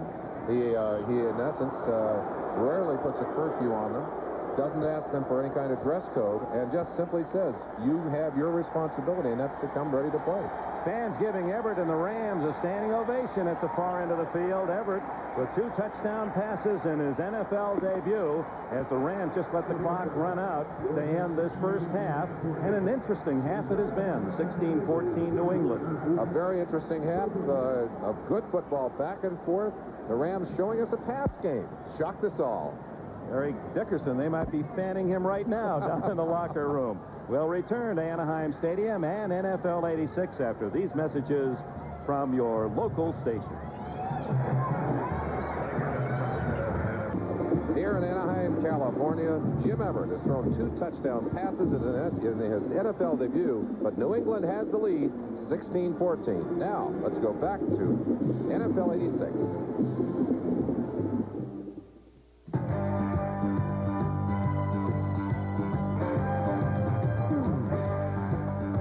We welcome you back to our studios in New York. Let's catch you up to date on what's going on around the NFL. Some of you watching the Patriot-Ram game, which New England leads 16-14 at the half. But the story, the NFL debut of Jim Everett. He replaces Steve Dills early on, and he throws for 2 touchdowns. This was the second NFL pass of his career. Henry Ellard is on the receiving end of the 34-yarder. A bit later, he hit Barry Redden from 24 to account for both Ram touchdowns in the first half. They trail it by 2. The Raiders are in front of Cleveland 17-7. Jim Plunkett starting at quarterback for L.A. He hit his favorite target, Dokie Williams, early on with this pass. We'll take a look at it. It covered 46 yards. A bit later, Plunkett goes to Todd Christensen for 3 yards. Kevin Mack has a 1-yard scoring run for the only Browns touchdown. Here's the catch and run by Dokie Williams down the sideline, staying in bounds.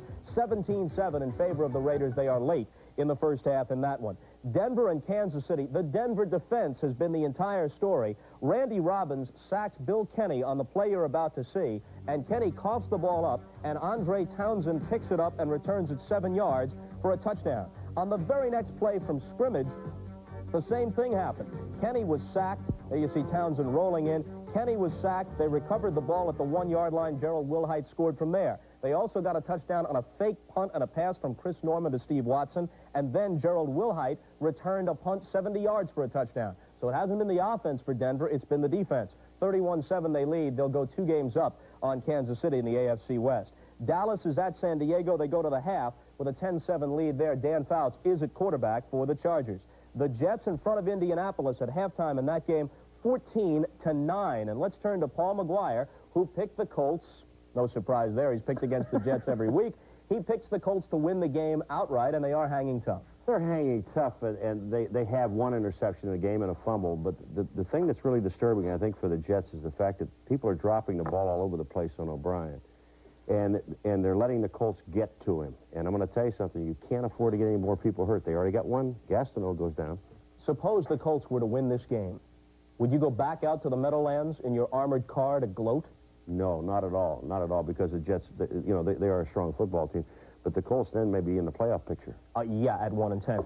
Wesley Walker's caught 2 touchdown passes from Ken O'Brien. The great veteran Walker now has 11 touchdown receptions for the season. Finals from earlier today.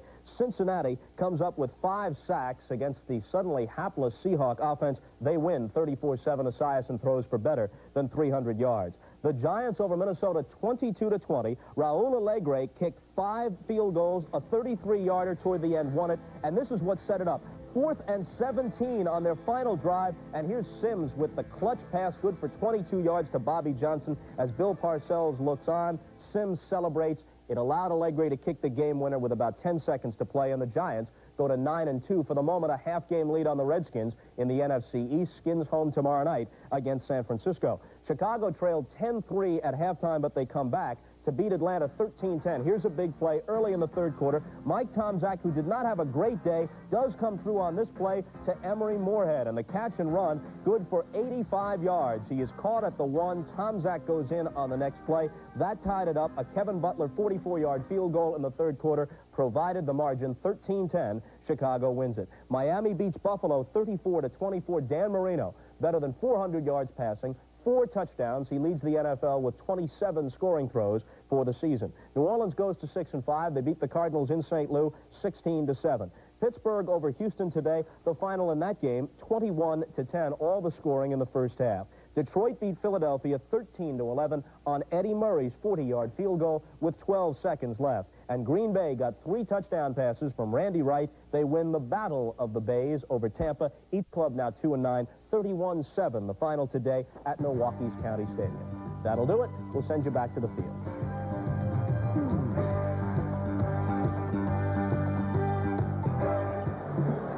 Jim Everett, high expectations, and he has delivered in his NFL debut.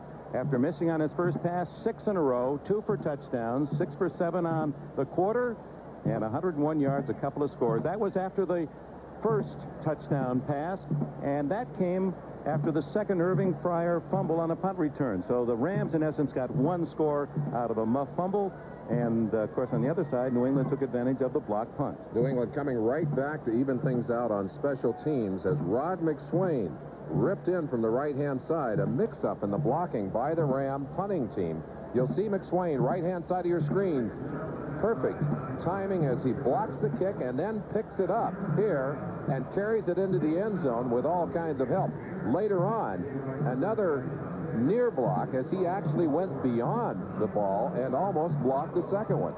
Well, for those of you who have been with us, it was a half that had so many elements, right down to the final sequence where the Patriots drive downfield, have first and goal on the 1, and a goal line stand for the Rams, force the Patriots to go for the field goal.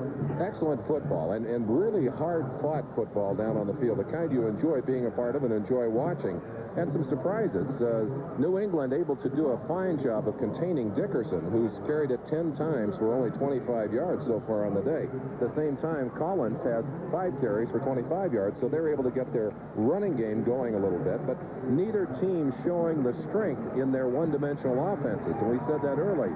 The Rams, a running team, have not gotten big running, and New England, a passing team, has not been as dominant passing as we expected them to be. All right, the teams are returning to the field here in Anaheim, California. The New England Patriots leading the Rams 16-14. We'll be right back after these messages from your local station. You look at the left-hand column first, the Patriots. You didn't expect them to rush. They didn't, 29 yards. You expect them to throw, and they got 161. But the right side is where the surprise is. Well, and for a team that is not known as a throwing team, young Jim Everett in his first NFL exposure, 2 touchdowns so far in this ball game, and that's the stat that makes it unbelievable. The fact that the Rams are the only team in the NFL with more rushing yardage than passing yardage, and by a substantial margin. But Eric Dickerson held in check with 25 yards, and Everett filling that void. And, well, we'll just see what surprises might be in store for Everett in the second half. You're a defensive player. You've got to figure that Raymond Berry said, okay, they're probably going to stay with the rookie. Here is maybe a surprise or 2 for him. Well, Rod Rust, I'm sure, saying to his defense, and it's a veteran defense with plenty of tricks up their sleeve, they'll show Everett some of those here in this second half. Rams will get the ball to open the second half. Tony Franklin kicking to Ron Brown and Charles White. Leading 16-14. Franklin's kick spinning to the side and headed for out of bounds, and that will bring with it a 5-yard penalty. It's amazing that Franklin, who is a good long-distance field goal kicker, is not a better kickoff man. He has had leg problems, has had a calcium buildup under the kneecap, was operated on last year in the offseason to try and take some of the pressure away, but he just has not been able to get the depth on those kickoffs that you would like him to have. And you see, you feel his frustration. You can almost read the lips from here. He's upset. You look at the left-hand column first, the Patriots. You didn't expect them to rush. They didn't. 29 yards. You expect them to throw, and they got 161. But the right side is where the surprise is. Well, and for a team that is not known as a throwing team, young Jim Everett in his first NFL exposure, 2 touchdowns so far in this ball game, and that's the stat that makes it unbelievable. The fact that the Rams are the only team in the NFL with more rushing yardage than passing yardage, and by a substantial margin. But Eric Dickerson held in check with 25 yards, and Everett filling that void. And well, we'll just see what surprises might be in store for Everett in the second half. You're a defensive player. You've got to figure that Raymond Berry said, okay, they're probably going to stay with the rookie. Here is maybe a surprise or two for him. Well, Rod Rust, I'm sure, saying to his defense, and it's a veteran defense with plenty of tricks up their sleeve, they'll show Everett some of those here in the second half.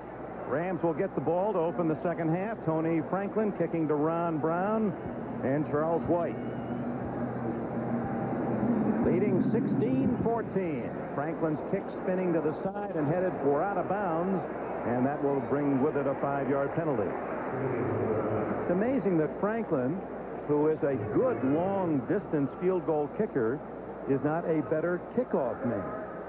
He has had leg problems, has had a calcium buildup under the kneecap, was operated on last year in the offseason to try and take some of the pressure away, but he just has not been able to get the depth on those kickoffs that you would like him to have, and you see, you feel his frustration. You can almost read the lips from here. He's upset.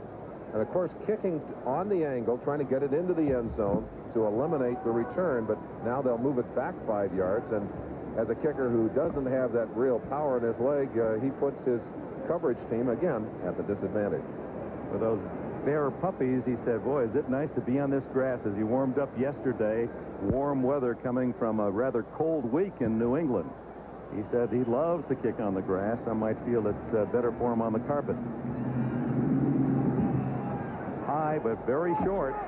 Brown all the way to the 20-yard line. Brought down by Greg Beatty at the 36 just as he was sprinting into open field. Eric Dickerson and the Rams take the field.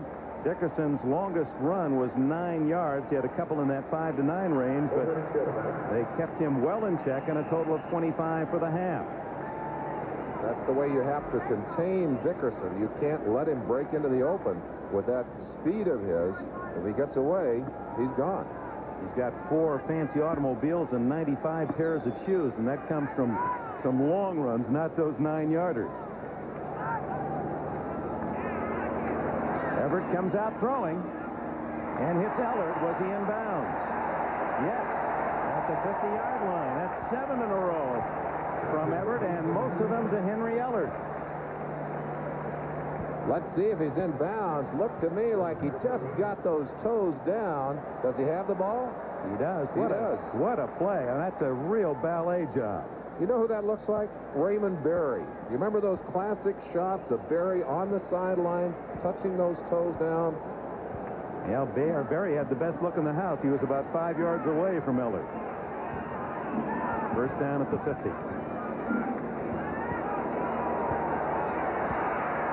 That flopping in the air and almost intercepted by Steve Nelson, who had a brace of interceptions last week against the Colts. Lawrence McGrew hitting Everett as he threw. Shades of Andre Tippett, and we see Tippett coming in so many times from that outside position. McGrew, who is an excellent athlete, I'm sure pleasing his injured teammate, protecting that position out there. We want respect for that left linebacker. So you had Reynolds, 95, another linebacker, talking with Tippett. 2nd and 10, just underway in the second half. Patriots leading the Rams 16-14. Dickerson run out of bounds at the 46 of New England by Fred Marion, a Pro Bowler, or at least he thought he should have been last year. He had a Pro Bowl year with his 7 interceptions plus 3 in the playoffs. Don Blackman, 55, up inside. He can't catch Dickerson, and it takes the back from the inside. Number 31, Fred Marion, to match speed with Dickerson. He simply outran some rather fast linebackers and would have had a big gain up the sideline. 3rd and a short 7. Everett, who had limited game plan coming in, but so successful that Robinson stays with him. Oh, he had a man wide open, Kevin House, and couldn't find him down at the 40. House was absolutely clear, but Everett too tall with the throw. Dale Hatcher comes in, and the punting team for New England will feature Fryer back around the 10. I wonder if they have spent some time straightening out their blocking on the punt. I'm sure they have. Rod McSwain, 31 yards and a touchdown with a blocked punt to give New England a 13-0 lead. Hatcher hangs it high. Fryer fair catch at the 18-yard line. Hatcher not happy with that punt. Timeout here in Anaheim, California. 16-14 New England. New England's first possession after a short 28-yard punt by Hatcher. The Patriots have it at their 19 with a 2-point lead. 3 Tony Franklin field goals accounting for the 16 points. 7 points for the one touchdown. Hawthorne underneath the tight end, and he's been busier than normal. Had 18 catches coming in. Hawthorne had 3 receptions in the first half. His 4th here early. In the second half, 8-yard gain. The late scores, the Raiders at the half, leading Cleveland by 10. Denver 31-7 over the Chiefs. Dallas now, as they move into the third period at San Diego Stadium, 10-7 against the Chargers, and the Jets by 5 at home against the Colts. 2nd and 2. Collins with a flag down to the 29. Doug Reed, who's playing injured, made the tackle. New England will not get the first down. We talked earlier about Raymond Berry's confidence in his team and the fact that they have had to overcome a lot of injuries this year. He said, I've always taken the position that we can beat anyone in the league, but if it weren't for our depth, I wouldn't be saying that. And certainly when you lose an Andre Tippett, when you have offensive linemen going down, when you're operating, this is the first time, they had one other time during the year, even including the preseason, that they have had 4 healthy running backs. Now that's got to scare you. In fact, Reggie Dupard, their #1 pick from SMU, was activated this week. But the word was we would not see Dupard unless it was a situation where a couple of those backs were injured and could not play. On the draw, Collins. Oh, beautiful open field tackle by Jerry Gray, who leads the Rams with 6 interceptions. That's 3rd best in the NFL behind Ronnie Lott's 8 and Ron Lippett's 7. Draw plays usually designed to go up inside. Collins looks inside and sees nothing but blue jerseys. And, of course, running laterally is not going to get you the first down. A little shoulder tackle on the outside, but plenty effective. Long yardage, 3rd and 9.5, 10 yards to go.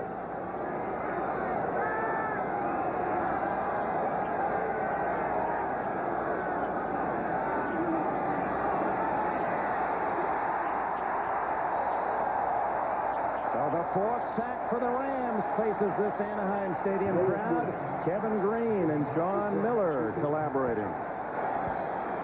Well, if you want to throw the football, you got to protect your quarterback. New England unable to do it here. Watch the protection collapse around Tony Eason. Sean Miller, 98, and 71. Kevin Green, the 2 men that end up with a handful of quarterback and a little high five. And hey, you deserve that, fellas. Both teams had 3 sacks in the first half, and there's #3, Camarillo, who had a long one of 48, but a short one of 19 in the first half. Henry Ellard, after a holdout, seemingly now playing back to his form of the last couple of years. Another scupper by Camarillo, but it takes a good roll to Ellard at the 45, and he's out of bounds at the New England 42. A flag is down. I think we may have a holding call on the return team on that particular play.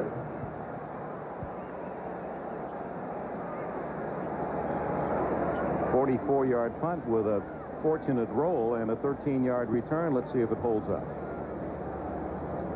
Camarillo, of course, with 2 punts blocked earlier in the game against Seattle that turned that game around. One of New England's losses earlier in the year. And has been pressured a great deal because of those 2 blocked punts.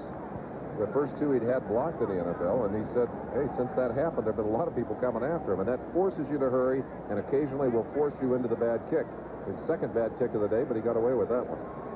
The discussion by the officials maybe as to if there was holding against the Rams, did it occur before or after the punt? On the kicking team, after the kick, it would be 10 yards from the spot of the dead ball spot. So had it occurred before the ball was punted, then it could have been a first down on the hold for New England. But the ball already in the air, then it becomes the possession of the receiving team, and they mark it off from where Ellard went out of bounds 10 yards.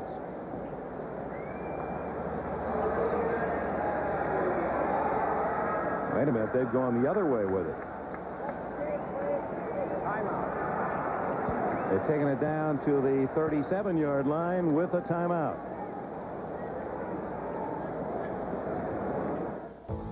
This fall, NBC Sports has a November to remember when the sizzling pace of Miami attracts racing's hottest drivers. Michael Andretti and Indy champion Bobby Rahal battle it out for the national championship. The Nissan Miami Indy Challenge makes it a November to remember on NBC. Eric Dickerson, he's a man from outer space. He'll wear every pad protection you can. Most backs like it light. He loads up, and he still can carry the ball and run away from folks. And Dickerson gets the call, plows to the 31-yard line. Let's go back to some unfinished business. The penalty, a rare penalty against the kicking team after the ball has been kicked. So that accounted for the ball being marked 44-yard punt, 13-yard return, then 10 more yards against the Patriots that took it down to the New England 37-yard line. So it's 2nd down and 4 at the 31. Apparently, Guy Morris keeping one of the linemen from getting back to block on the return. Most unusual. Dickerson again. Oh, what a quick move. Inside the 25 and a first down. Brent Williams made the tackle. 8 more yards for Dickerson. And, of course, the passing game will open up things for Eric, and he's got to be rooting as hard as anyone for Everett. I don't think anyone wants them to have a passing game more than Eric Dickerson. He still wants his carries, but with a good passing game, he becomes even more devastating. And imagine how good they can be on play-action passing, faking the ball to Dickerson and then dropping back. Jim Everett, from 8 plays cold to maybe playing the whole last 3 quarters, and nothing wrong with that. Toss to Ron Brown. What appears to be close to another first down. 9 more yards. Roland James, the defender. Well, they've asked young Jim Everett to throw a lot of different kinds of passes today. This one takes good arm and good accuracy. Just a little out there in front of Roland James and Ronnie Lepet. He threw it beautifully. It's been a storybook afternoon for Jim Everett so far. Absolutely perfect. Almost as well as grandiose as your debut with the Rams. Dickerson with a first down to about the 11-yard line. Did you win a game that first year? I'm not sure I remember that. But the one thing I can tell you, Dick Enberg, is that when I went out there, I didn't have that whole crowd focused in on me as young Jim Everett does. There's some good blocking on that last play, as you see. Big David Hill, number 81, as we said, he's just another tackle masquerading as a tight end, putting a good helmet on somebody in there. And Dickerson stacked up, though, with some good play by the linebackers inside. 9.5 minutes left in the 3rd quarter. The Rams trailing by 2 have a first down outside the New England 11-yard line. Barry Redden, misdirection, and Barry Redden has a touchdown.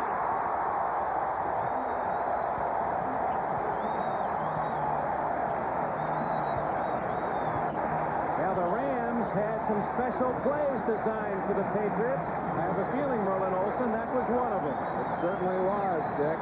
A little misdirection play that got everybody thinking about Dickerson going this way, and Barry starts back in here and then cuts it back against the grain. Watch it here.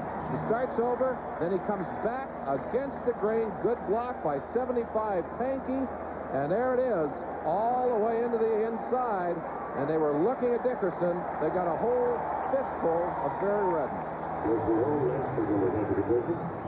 Lansford adds the extra point, And the Rams travel 37 yards in 5 plays to take the lead.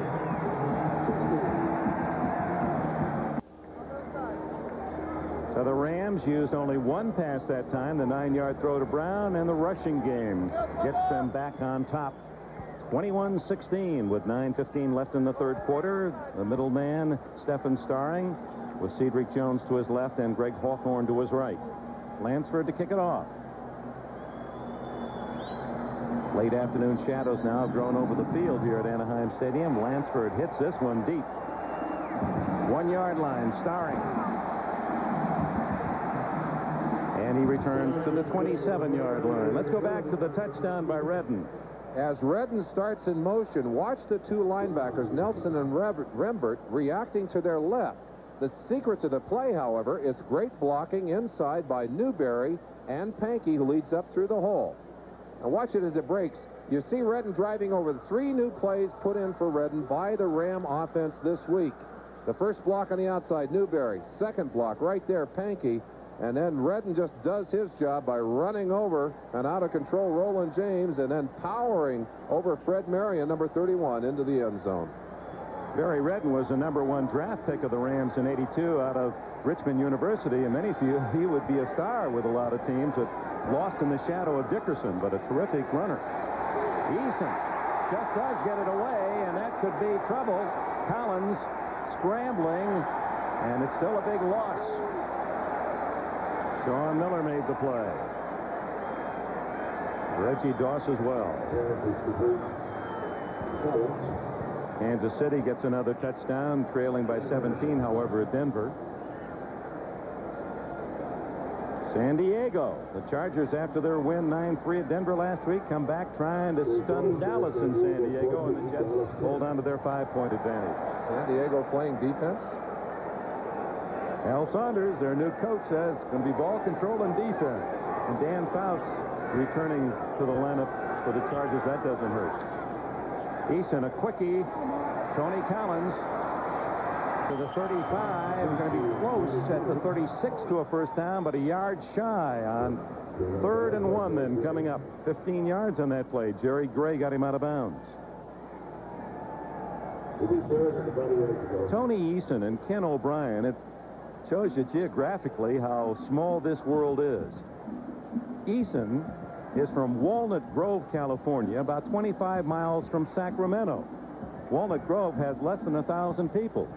Eason went to the big school, Illinois. Ken O'Brien from Sacramento went to the little school, UC Davis, where Bo Eason, Tony Eason's brother, was a roommate. Now they're all together. In fact, O'Brien and Eason are 1-2 in the NFL passing derby. Tupu feeling his way, and all he finds is blue and gold short of a first down. Nothing there at all. We talked about a swarming defense, Dick, and we're just going to turn this loose. Let's let it go right down to the end until we see Tupu coming inside, and then we'll stop it. And look at how many Rams are in the picture, and stop it right there. Look at how many red shirts, or how many, not red shirts, how many blue shirts, the blue shirts, and all these other guys fighting to get into the picture.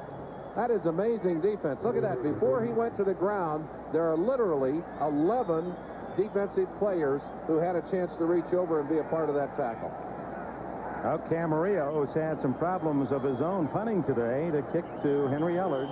And flag down. Oh, that may have been a break for New England. The Rams obviously had a punt block on, and Jerry Gray had shot through, but they used more than the 30 seconds, and that might have been delay number 3. Might have been the best penalty of the game for New England, as Gray was shooting through. I got to tell you, that's Dante Scarnecchia with the hat on the right-hand side of your screen, and his heart pounded a little bit on that one as well. That's like in a key poker match, somehow just exposing your ace. Dropping the card on the table. Pinned in on the line of scrimmage. They're coming after him again. That's a line driver. Ellard. Eluded Gibson, a flag down, and so is Ellard at the 33-yard line. We've got an illegal block in the back on Ed Reynolds. Tim Fox, I believe, was the culprit. Number 48, Tim Fox, the man that hit him. And you'll see it at the top of your screen. Now watch as Ellard makes it to the outside. He gets away from one man there. It looks like someone else is in it. Reynolds in position to take him, and you saw Fox on the back. And Tim Fox wanting desperately to play well today. Receiving team, number 48. Illegal block above the waist, in the back. A number 1 draft pick. First down. Number 1 draft pick by New England back in '76, traded away. This is his first chance to play against his old teammates. And with it, a timeout.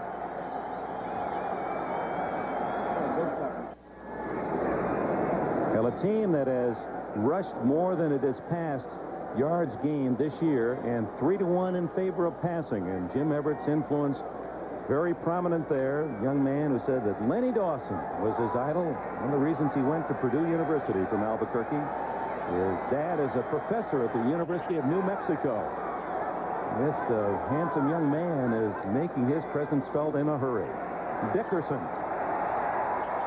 Fred Marion dragging him down. Dickerson across to the 26. Gain of about 7. If you want to establish the running game, you need the blocking of the big tight end. And look what he does to Don Blackman here. Drives him to the outside, and Dickerson has that unusual ability and the instincts to know where that hole is opening up, and then has the quickness and the explosion to take advantage of it. Andre Tippett, who may be salivating, wishing he had a chance to take a shot at him. So hard for a competitor like Tippett to stand on that sideline. Flanker screen. Ron Brown, and a first down at the 35. Roland James wrestles him out of bounds. The early finals, we'll run those through for you.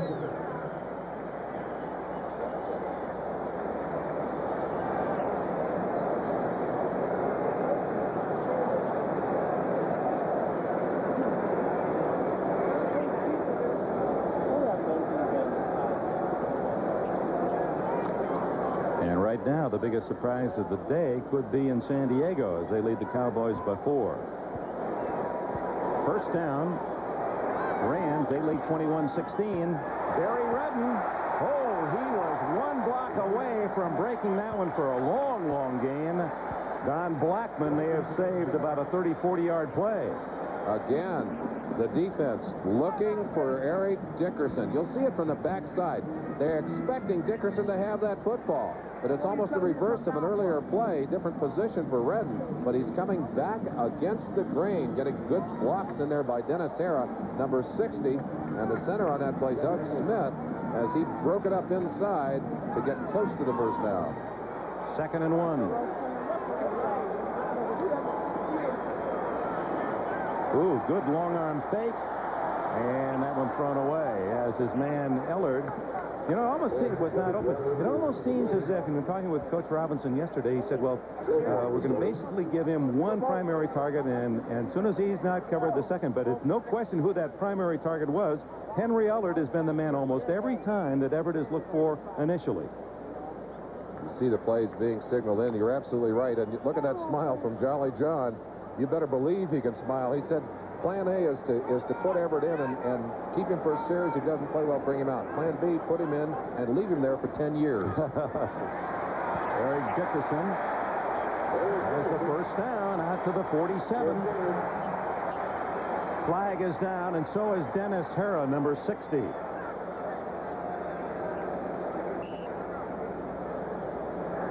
Raymond Berry holding his breath whenever 29 gets the ball, and indeed he's a touchdown waiting to happen. Dennis Hara on the ground, and Hara has been one of the big leaders of this team, the veteran from Miami of Florida, and he and Everett, interestingly, have developed a close relationship. They room on the road. In fact, Everett calls him Pappy, and Hara, who knows all of the angles and joints of a NFL season, has been like an extra coach working with Everett, an offensive lineman. And this, in terms of holding your breath, This is where the Rams are holding theirs. Let's go inside and look at Dennis Hara right here in your picture. We can see how he gets hurt on this particular play. Blocks his man inside, one of the linebackers, and just slipped on the turf, his leg going back underneath him, and it might possibly be a leg injury, but it might be a back injury too. He was in a very awkward position, and happily he is up off the ground. I want to tell you something. When he came on board with the Rams, he was a young, happy boy out of the country, big, physically strong upstairs with very small calves. We used to tease him about his calves, but a powerful body and such a fun-loving kind of guy. But as you said it, Dick, he has developed into one of the strongest leaders on this Ram team. In fact, because of his upper body strength, they called him Herc for Hercules. Appears to be not a serious injury, and that might be the difference between a grass field and an artificial field, that injury. That little slip right there. But the other thing that happens, at least there's some forgiveness in this grass field. If you lock those cleats up on the artificial turf, you get yourself hurt sometimes when you shouldn't even get hurt. First down for the Rams at their own 47. And the rookie Everett going for 6. Look at that long throw to Brown. Right on the money, but so is Ronnie Lepet. Fine defensive play by 42 Lepet. Well, the Rams said they were going to try and run right and throw to the right, meaning that they would go after Lepet. And there he is at the last second timing his jump. Had he not timed it perfectly, you either get the flag on that play, or if you get there too late, you've got to try and strip the ball away, because Jim Everett could not have thrown it any better. Well, those of you who are looking in on the NFL debut of Jim Everett, it'll be interesting 5 years from now to reflect on this day. He certainly has been impressive. Drills that one for a first down, and guess who has it? Henry Allard. That's the 7th time that he's completed a pass to Henry Allard, who had only 2 all year. Of course, he reported late in a contract dispute. Well, Coach Raymond Berry talked about depth. Tony Slayton, 61, in there to replace Hara, and still they're able to give good protection to the young quarterback. And one thing I've noticed, I watched him early, his feet were chattering in there. Now, he's just rolling back and settling in. He's getting more comfortable as the day goes on. 21 yards on that throw. First down at the Patriot 36. 4.5 minutes left in the third period. Redden breaks a tackle, fumbles at the 33-yard line. Whose ball? New England. So Redden on the second effort, and so often that happens, fumbles the ball, and the Rams have fumbled more than any NFL team. 19 times they've lost the ball, and they lose it here. That's good. Can we replay the last of that play just after the fumble? Because Dickerson was standing there, and Craig James standing next to him, and just kind of pushed him, rolling all the way down to the end. Let's watch the play. We'll see the fumble, and I think what we'll see is an interesting byplay between the two members of the old SMU Pony Express backfield. Now just let it keep rolling here if we can. Oh gosh, I don't know if we're going to have it on this one, but Dickerson anyway was standing there, and James just gave him a little punch just for fun, and Dickerson started to react and then realized who it was. Out of bounds goes Irving Pryor at the 40-yard line. Bill Owens and Jerry Gray made the play.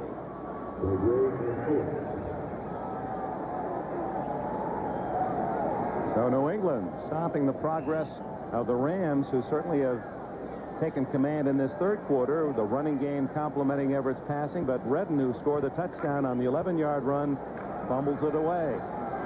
You see that stat, which is not a good one for the Rams. They have lost the ball more times than any team in the NFL on fumbles.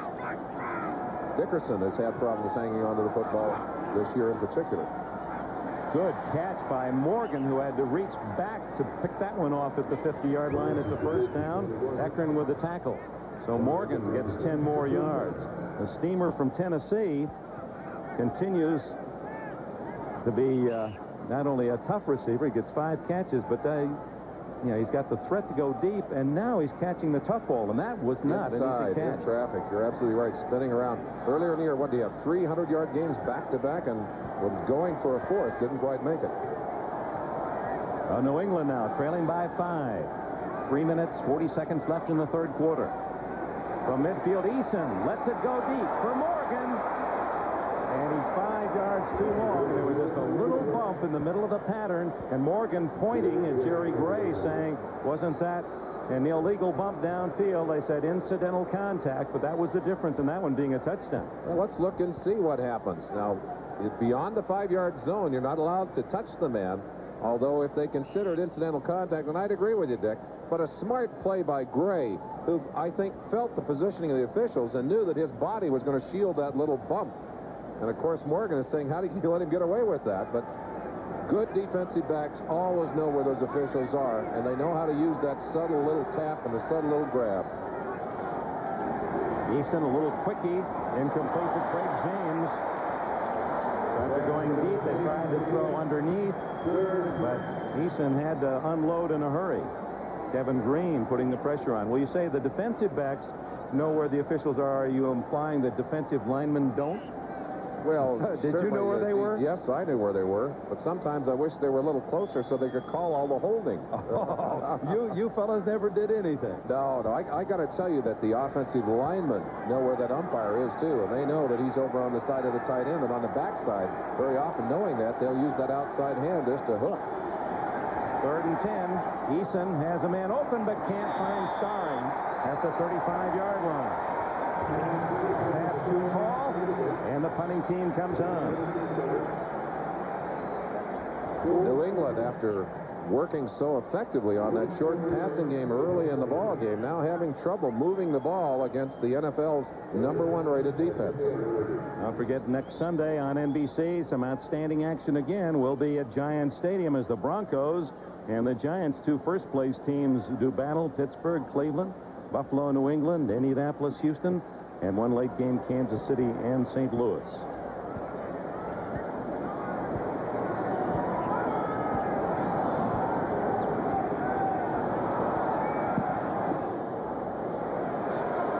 They'll let that one fly, and it kicks into the end zone for the touchback. Rams will begin at the 20-yard line. 3:16 left in the 3rd quarter. The Rams lead 21-16 here in Anaheim. And other late action. Raiders still by 10 at home against the Browns. Browns need to win to stay ahead of Cincinnati. The Bengals won earlier.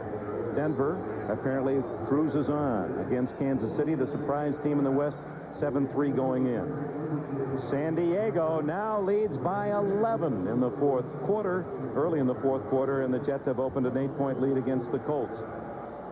Well, we want you to be sure to start the basketball season right. That means next Saturday with Al McGuire and his college basketball preview. Give you more on that after this play. Dickerson cutting back, and a flag goes down as Dickerson has 2 yards. Lawrence McGrew drags him down. It's holding against the Rams. Dennis Harrah, by the way, is back in the ball here, Dick. Steve Nelson with an ankle is out of the New England lineup. The Al McGuire basketball preseason special is at 5:30. Holding. Barry Redden. Distance to the goal line. Still first down. This Ram offensive line doing a fine job of protecting their quarterback, a young quarterback today. They're very consistent, make few mental errors, and having worked so long together. Last year they had 4 offensive linemen, of course Kent Hill included, who's now been traded, made it to the Pro Bowl game. Eli back to the 10-yard line. Barry Redden, that did not fool the Patriots, the quick hitter up the middle.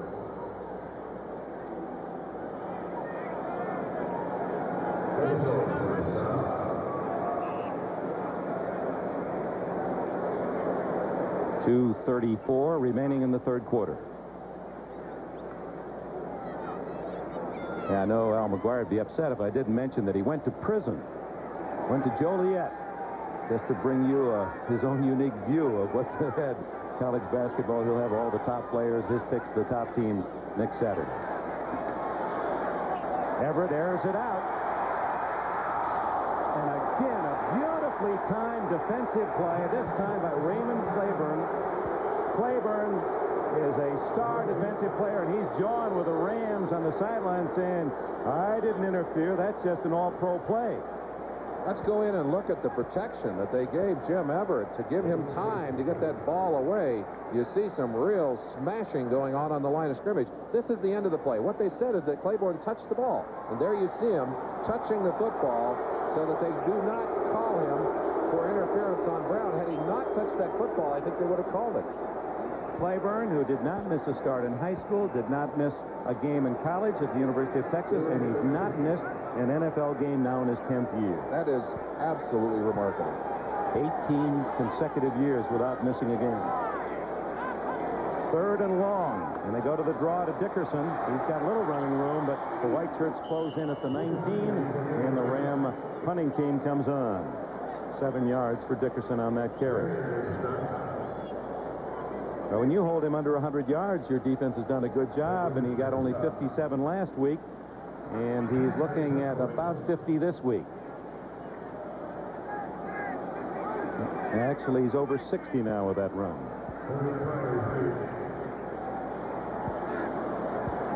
Pryor, who had problems fielding the punt in the first half. This is a short kick, fair catch at the 49 of New England. Steve Bartkowski's father-in-law watching down in Atlanta, Jack Oliver, recovering from some heart problems, and I know that he wants his best sent along to his father-in-law down in Georgia.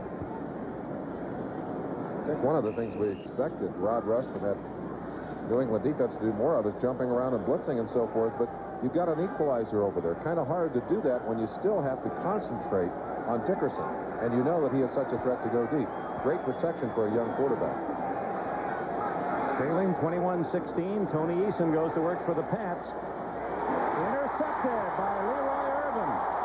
His second interception today, 50. For he fumbles for the second time, and New England recovers. Oh, my. Twice Irvin has intercepted Eason, and both times he's fumbled it right back to New England. And I believe it was on the same pattern at almost the same point in the field.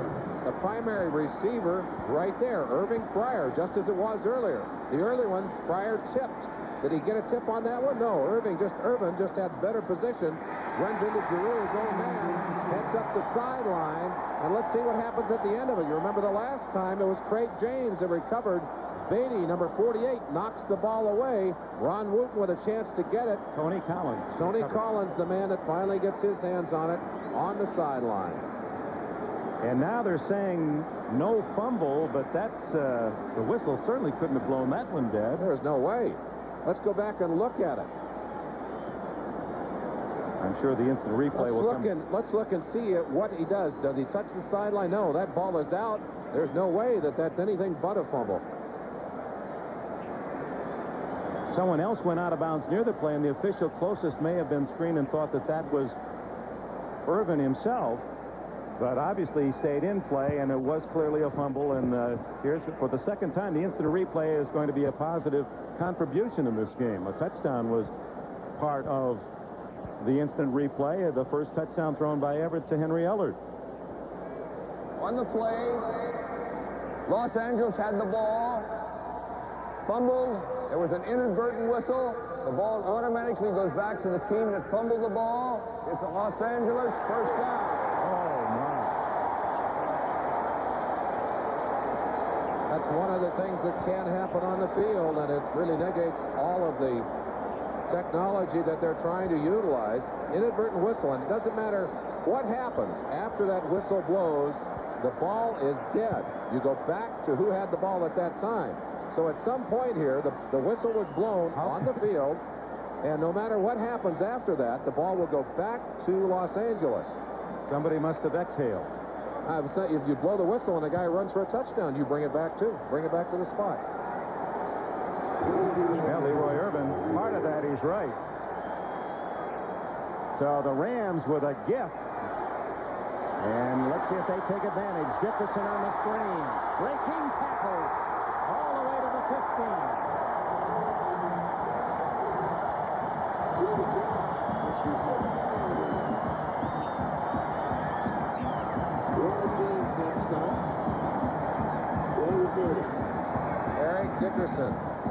make it look like a pass. They allow the defensive lineman to come free. All the offensive linemen out in front of him. Smith, Hara, good job there. 2 blocks. Newberry, 66 down there, a 3rd block. And Dickerson runs away from a tackle by Rembert. Finally brought down, but makes a big gain on the play. 24 yards and a first down at the 15. The Rams trying to improve on a 5-point lead. Redden and a flag down. Let's go to NFL 86. Ahmad Rashad. All right, Dick, at the Meadowlands, Colt quarterback Jack Trudeau hits wide receiver Billy Brooks, who beat Carl Howard of the Jets on this 48-yard touchdown. Paul McGuire's going crazy here. The Colts still trail the Jets 17-16, 4th quarter. The Jets getting a scare at home. The Indianapolis Colts. A holding call on Doug Smith, number 56, the center for the Rams, moves the ball back, and right now they'd like to get a sack, do something to kick the Rams back out of field goal range. 21-16 lead. A field goal would put the Rams more than a touchdown ahead. Dickerson. Swinging wide, breaks 2 tackles, 3 tackles, and the 4th man, Lawrence McGrew, gets him from behind with an assist of Fred Marion. We'll return after these messages from your local station. Now we go to the 4th quarter. The Rams leading 21-16. Eric Dickerson now in high gear the second half. Jim Everett's passing game opening things up for the runner Dickerson. And the Rams now trying to benefit from an inadvertent whistle that gave them the ball at the New England 39. They now have it at the 20-yard line as you look at the 3-quarter statistics. Patriots still unable to get their rushing game going, and right now the Rams' anemic passing game is showing vitamin-like strength, flexing their muscles behind Jim Everett. Vitamin E, Jim Everett. 2nd down and long. Everett looking for Ellard in the end zone. Touchdown.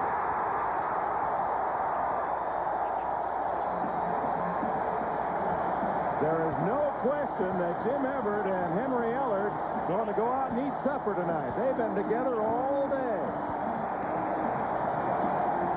8 catches from Everett to Ellard, the E combination. And if you listen to this crowd, there's no question that they have responded to this 3-touchdown performance by the young rookie quarterback. And in a town that is known for quarterback controversies, right now there's only one name. Lansford's try for point.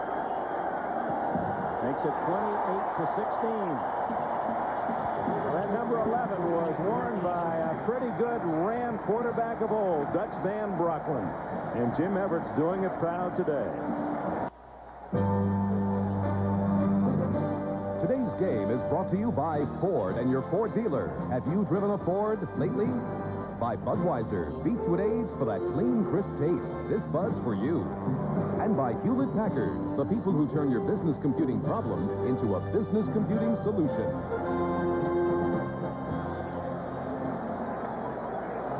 That's Henry Ellard tucking away his 2nd touchdown catch today. It had only 2 catches on the season, but the story is Jim Everett, and the fans, while we were away, were chanting, Everett, Everett. It's Stephen Starring to the 20. Down at the 24-yard line. And as you look at the other scores, Everett is 12 for 18. 3 touchdowns and no interceptions.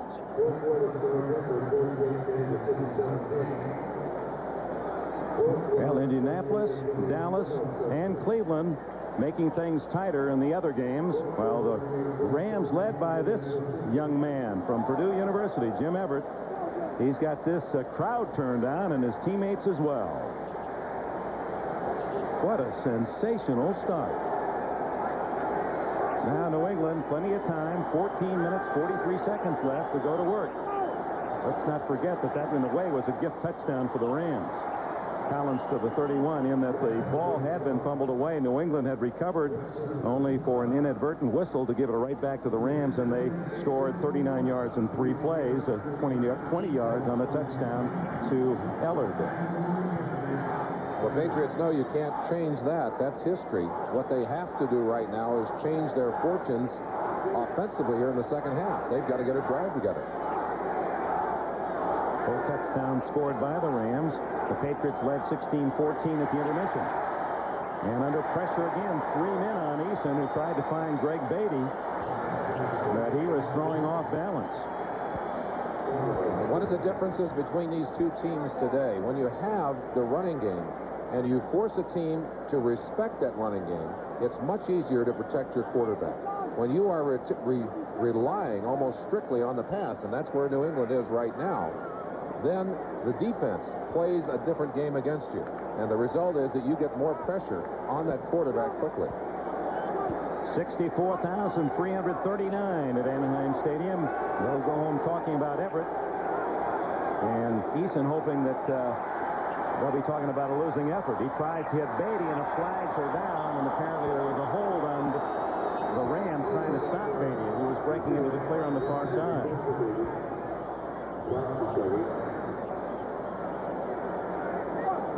New England took an early lead, a couple of field goals, and the block punt for a touchdown from McSwain, 13-0. Dick, let's just take a second. Watch the Rams blitz here. Wilshire coming this way, and Newsom coming on the other side is going to break clear on the blitz. 48. Eason, under big pressure, still able to get that off. But look at Newsom all by himself coming across, and Eason just barely getting that ball up. At the end of the play now, ball clearly out of the reach of Beatty, but obviously he had been interfered with prior to that. Tim Fox holding, and the automatic first down out at the 36-yard line, the 7th Ram penalty of the afternoon. Very unusual to see that kind of blitzing from the Rams. That's not their style. Trailing 28-16, exactly 14 minutes left. Cedric Jones takes a whack but holds on to the ball and has a first down out at the 48-yard line. Johnny Johnson with a tackle. Johnson and Carl Eckern played in the Rams tennis championship this year, and Eckern, a muscle-type player, they say, attacker, won. Beat Johnson was an avid tennis fan. I asked Eckern how many men were in the tournament. He said about 2. Craig James, caught in the backfield by Gary Jeter. Well, he was an excellent acquisition by the Rams from the Giants for a number 3 pick 3 years ago. Talk about Carl Eckern. I asked him what his big concerns were on the day, and he said the first thing that bothers me and scares me is the outside speed of New England, talking about their wide receivers. He said the other thing that I have to be frightened about is whether we're going to score or not. Well, one of those fears certainly answered in a positive way as the Rams have certainly been able to score today. Yeah, the players themselves have been after Robinson. When are you going to start the kid? Doesn't he seem ready? Looks good in practice. He got to start today, and Robinson's patience being rewarded so far. Eason to Beatty, a former basketball player at Stanford, is tackled out at the 48-yard line. So they get the yardage back that they lost on first down. 7-yard deficit by Jeter, and 7 on that reception to Beatty. 3rd and 10 for Eason and the Patriots. There's your comparison. 2 interceptions thrown by Eason with no touchdowns. Remember, Eason went into the game with only 2 interceptions all year. Everett, meanwhile, keeping that side of the ledger clean. And that is such a big, big number for a young quarterback. Flag down. It'll be against the Patriots. Collins is whacked. 22, Vince Newsom, known as a hitter from the University of Washington. The flag, I believe, was on the wide receiver. Newsom, the second leading tackler on this Ram team, even though he splits time at a safety position. Look at this kiss right here. Collins lucky that he hung on to that football. They're going to take the penalty. It appeared to be Stanley Morgan, who had leaned forward in motion. Offense, number 80. Now it's Fryer. Motion. 5 yards. On the far side, so Irving Fryer has not had a good day. He's made several mistakes. Dick, when you play zone defenses, and the Rams are almost exclusively a zone defense team in the early downs, they will go to some man-to-man coverage when they go to the long nickel packages. You've got to have a great pass rush. That's been one of their secrets today. They've really had heat on Eason all day long. 5 times they've sacked him. Underneath to James. Tough catch, but way short of the first down at the 49 to Rue and Newsom. 2 teammates with the Huskies up in Seattle at the University of Washington make the tackle. And the punting team comes on, and the Ram defense gets a hand. Just turn this loose. You'll watch it from the high sideline as the Rams drop back into their zones. Look at them going deep. Linebackers dropping into the center. Right there, they're trying to take advantage by dropping it up inside. But the Rams, as we said earlier, with their backs to the goal line, they make you catch the ball in front of them, and then they come up and take you down.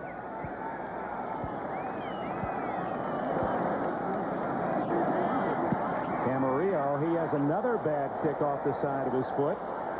Lands and takes a New England bounce inside the 20 to about the 17-yard line. Now the Rams will begin play from inside their 20 with a 28-16 lead. 11 minutes remaining. So the fourth quarter left. The Rams lead 28-16. Are we giving Jim Everett too much attention? I don't think so. I think he's earned the attention he's gotten from us. He obviously has also earned the respect of the New England defense. And I'm sure they were looking at him as a rookie quarterback. They've got to treat him as a tough competitor at this point. Eric Dickerson with a flag down gets out to the 20-yard line. You know, have you seen a quarterback do any better in his first game? I sure haven't. And, you know, we can go back and look at, well, the quarterback who made the biggest splash in recent years was John Elway. And Elway, even after a preseason and after scrimmages, stepped in and was really hammered in his first few games. Whatever has been done here. Number 56, holding. Half the distance to the goal. Still first down. John Robinson's treatment of this young quarterback and his desire to put him in a winning situation, in other words, to keep the pressure off of him, certainly has paid dividends today. He is not going to continue to have no interceptions. He's going to have some bad days, but this start means so much because he now has something to lean back on if he does have a bad day. Penalty on Doug Smith takes it back to the 8-yard line. Dickerson breaking tackles, and he fouls out to the 19. Fred Marion finally brings him down, and Dennis Harrah gets up slowly again. Acceleration. Feel like you're right down there with them, and you'll understand why they're not so excited about trying to have to tackle that man one-on-one. Marion just getting a hold and hoping he gets some help, and did. But Dickerson with an excellent run, and Dickerson starting to put it together. Yeah, he's got a chance at his 100 yards after all. After only 25 in the first half. And that size wears down the opposition. Retton drilled as he gets to the 23-yard line. That'll bring up third down and about 6. Some interesting blocking going on down on the line of scrimmage. Tim Newberry, who's fit right in with this team, is here on the right-hand side of your picture. Now watch him. He's going to fake a pass block right here on his man and just kind of pull him back out of there. Just kind of pulls Garen Veras. Look at that. He's pretending to be blocking on Veras. Just kind of pulled him back out of there, and that's an influence block. A lot of ways to get the job done. A lot of ways to get the job done. You better believe it. 3rd and 4 on the marking, and Dickerson again able to wiggle free from the first 2 men, but drew a crowd, and the Ram punting team comes on. Don Blackman, 55 from Tulsa, in on another tackle. Let's go back inside to look at Newberry again, working on number 90, Toby Williams, turning Williams around, but Williams not too happy with his use of the hands, just ended up shifting him, throwing him right down onto the line. Fryer always a threat back at the 32. Hatcher. Line drives it. Fryer fair catch at the 42-yard line. So the Patriots have the ball. Adequate time. All the timeouts left. 8:55 left in Anaheim. Welcome back to Anaheim Stadium, and to you viewers who have just joined us to watch Our House, please stay tuned. Our House will be seen in its entirety immediately following football, except for Mountain and Pacific time zone stations, where the program will be seen at its regular time. And it's a great lineup capped off by the Academy Award-winning Terms of Endearment, our movie of this Sunday night. Tony Collins breaking a tackle. Breaks another. Good running by Collins and out of bounds at the 48-yard line. Vince Newsom finally got him out of bounds after a 10-yard carry. Well, this is such a critical drive as you watch Grogan signaling in the play, because playing against a defense like this that forces you to deal with everything short, they eat up a lot of the clock. They're not going to give you that deep shot. That means you've got to work your way down the field. That takes time. And right now there is time, but if you don't get something going on this drive, you may not have time to put 2 scores on the board. It is a first down at the Ram 48-yard line. 28-16 Los Angeles. And with 8:45 left, Eason to Morgan, a terrific catch at the 30, 25, 20, and down he goes. Tripped up by Tim Fox. I think Eason may have been throwing to Craig James. It looked like James cutting across, and of course they'd broken up the patterns, but Morgan, streaking to the inside, does what a good receiver should do. He said, that's my ball. He doesn't even see James. I think the ball's to James. He reaches up and takes it and zips down the field.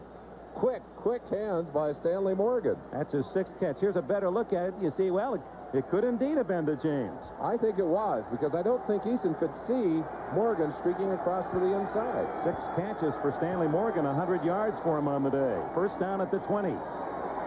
New England needs to score out of this possession, and James bumped out of bounds. Jerry Gray, that stops the clock at the 13-yard line, a 7-yard gain. Now let's check the other late action. Those things were getting tight.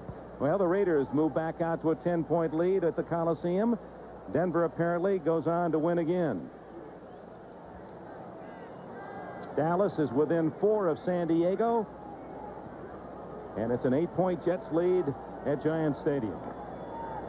Jets with the best record in football at 9-1. Denver at 8-2, trying to stay right there. New England is saying, what do we have to do to catch up with the Jets, let alone with the Rams? Jets are streaking. 2nd and 3 for Eason. Over the middle. Complete to Collins, and a 1st and goal at the 6-yard line. Vince Newsom made the tackle. An excellent drive by the Patriot offense, doing exactly what they had to do. Throwing to the underneath receivers, forcing the Rams to come up and make the tackle, and not making the mistake. The Rams, again, hoping that they would self-destruct. What a great catch. Defensive man Newsom wrapped around Tony Collins. He just pulled that ball in and brought it down. Eason over 300 yards now passing, 306 to be exact, 30 for 44. Now, both quarterbacks have been accurate. Eason looking for 6. Incomplete. He threw the ball behind Irving Fryer, who was open. Johnny Johnson on the coverage.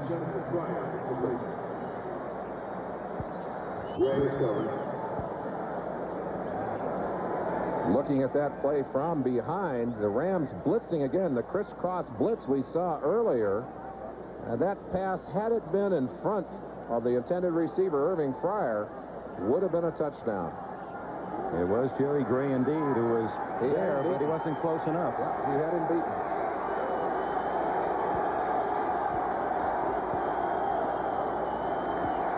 From the 6, he drills this one for a touchdown. Now Fryer this time pulls it in. His 5th touchdown reception of the year. 6 yards on the play, and the Patriots are back inside a touchdown. 28-22. 2 wide receivers on top of each other in the end zone. Steppen starring in the same area. Somebody broke the pattern, and again, it's a rifle shot. And Fryer just goes up and strips that football down. That's almost like the pass that Stanley Morgan reached up and took down. Eason holding. Fryer, I'm sure, feeling better about the day. 2 critical fumbles early in the day on the punt return. Franklin's try for point. And it's 28-23. And plenty of time remaining. 7 minutes and 6 seconds as Irving Fryer's 3rd catch of the game is for a touchdown.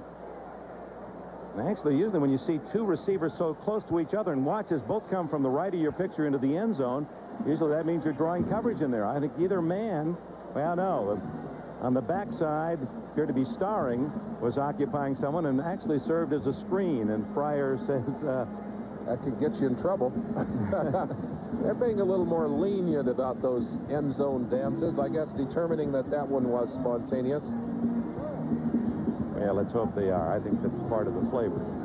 6 plays, 58 yards for the Patriots to pull within 5. And a look ahead to next Sunday's action on NBC. It's a battle of first-place teams, the Broncos and Giants. Pittsburgh playing better, and Cleveland and Cincinnati in a dogfight in that AFC.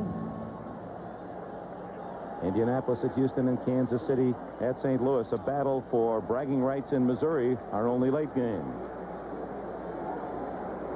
Franklin has it teed up. Ron Brown and Charlie White are deep for the Rams. Again, it's a very short kick to the 16 to Brown. And he's hit at the 28 and stopped. Good coverage by Mosi Tutupu.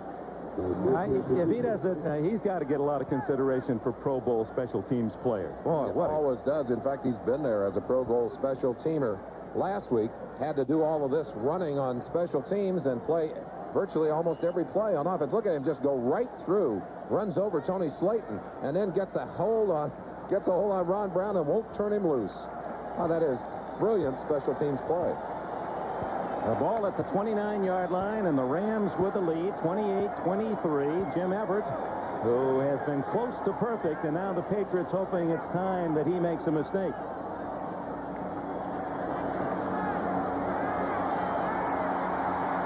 Well, he extricates himself, and the first time we've seen him run. And down he goes at the 36-yard line.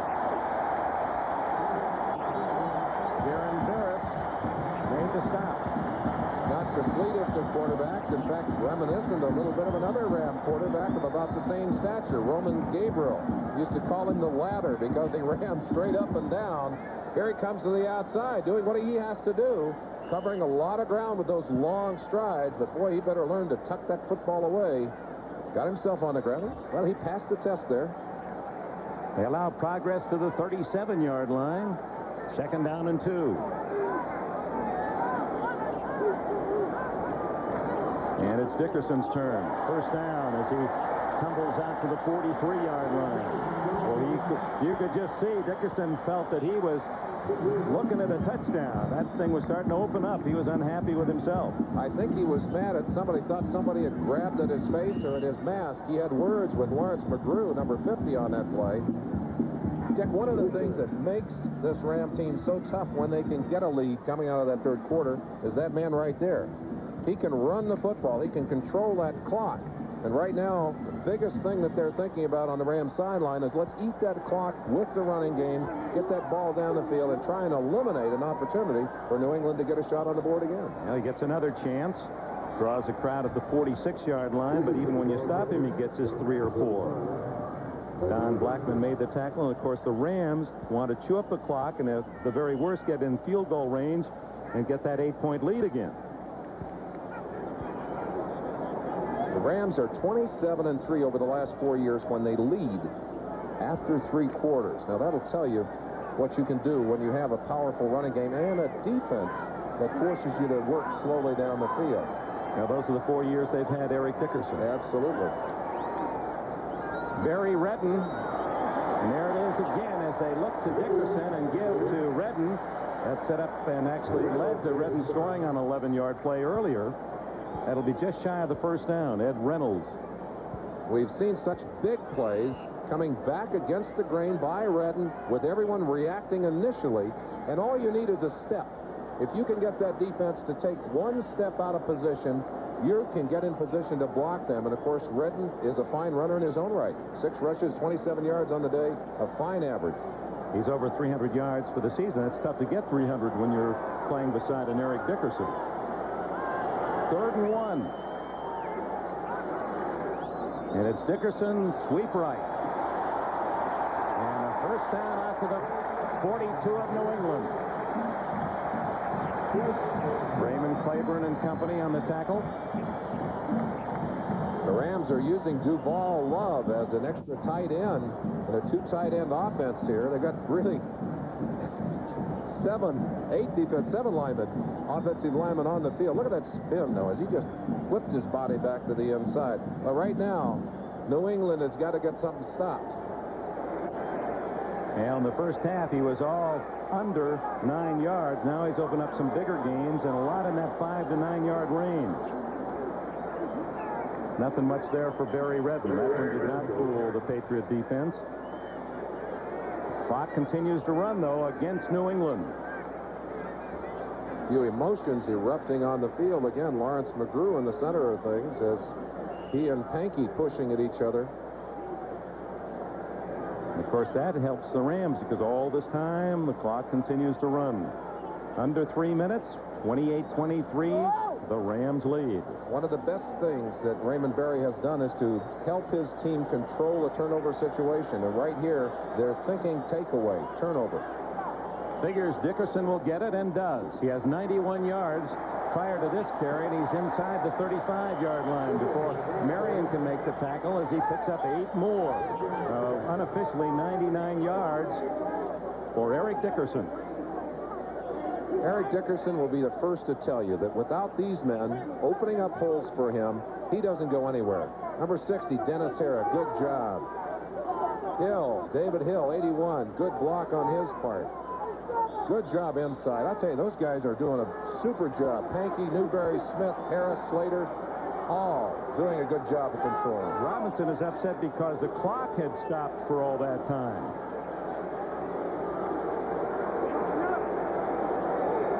102 yards now officially for Eric Dickerson.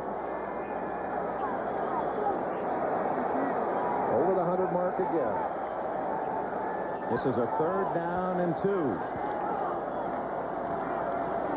Tripped up and a flag down, and that could be a big one against the Rams as Dickerson close to a 1st down. Be a holding call, I believe, against the Rams. And Dick, they continue to run at that right side. Brent Williams, of course, out there on number 81. Holding, 10 yards, still 3rd down. David Hill, man that we mentioned, has been doing a good job of blocking. Too good a job with his hands there on McGrew and throwing McGrew to the ground. But over there on the right side, you have McGrew in Tippett's place, and he is out of position over there. He's been playing in the inside linebacking position. Brent Williams, a rookie at that left end. That's another kind of guy you want to work at. And Toby Williams had been a defensive end. They made a nose tackle out of him. He is not yet totally comfortable inside. I couldn't help but smile looking at Raymond Berry. Here it is, a 28-23 game. It's going to boil right down to New England trying to get the ball back.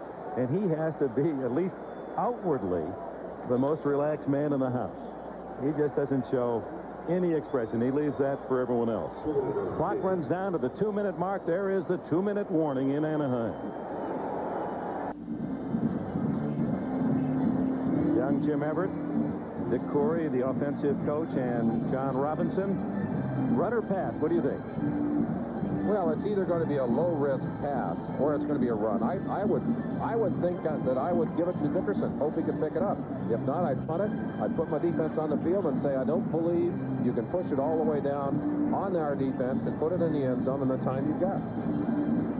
Joe Costanza's core. We want to thank Jim Wagner, Gary Paskowitz, Mel Franks, Brent Schreier, Ozzie Lang. Sorry we don't see our friend Chuck Benedict here at Anaheim Stadium today, and we wish him well. No, he's recovering from some health problems. Big Ram fan for many, many years. In fact, he goes back to the years when Bob Kelly was the announcer with the Cleveland Rams coming out to Los Angeles in 1946. Big play, 3rd and nearly 12. We'll find out how much confidence they've developed in this short relationship with that young quarterback on what they decided to do here on this play. He's going to pass out of the shotgun. And he's going for a big one, but no one there except for Claiborne. And the Rams punting team will come on. They're out of field goal range. Well, that stopped the clock. There wasn't much risk in that. That ball thrown out of bounds. Didn't matter who caught it. They wouldn't have counted. Right now, you put your punter in there, and, of course, New England blocked the punt earlier. They missed one. The ball actually kicked behind McSwain on what could have been a second block. And right now, you've got to be wondering, except that they don't have all of their people up on the line. The incomplete pass is a favor to the Patriots because it stops the clock. 1:54 left. New England will get the ball with all 3 timeouts, but must score a touchdown to take the lead.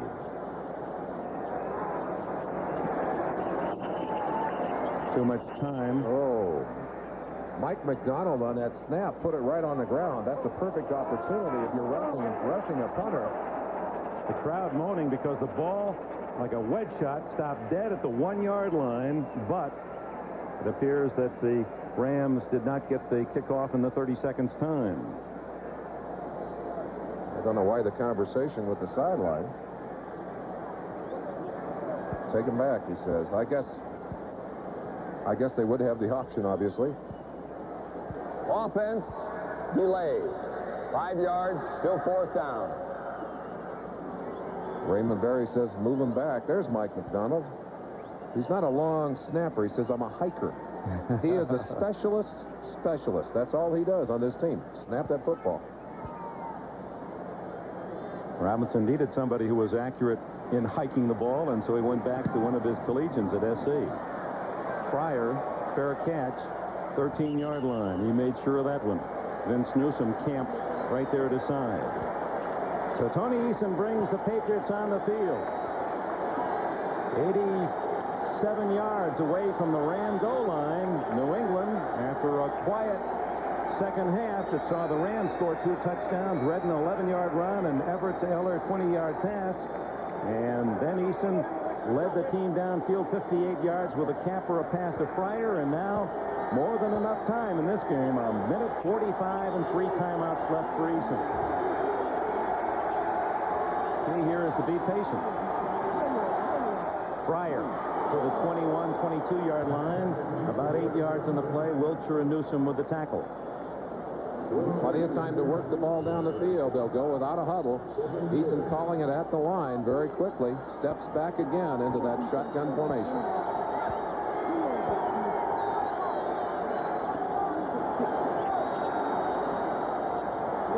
What a catch again by Stanley Morgan. There's the timeout. The first of 3 used by New England. And Morgan has made some really tough catches. He took quite a whack.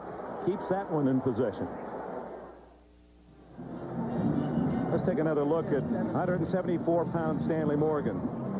Morgan just down the field and dips inside. Going to get tagged pretty good on that play by Johnny Johnson.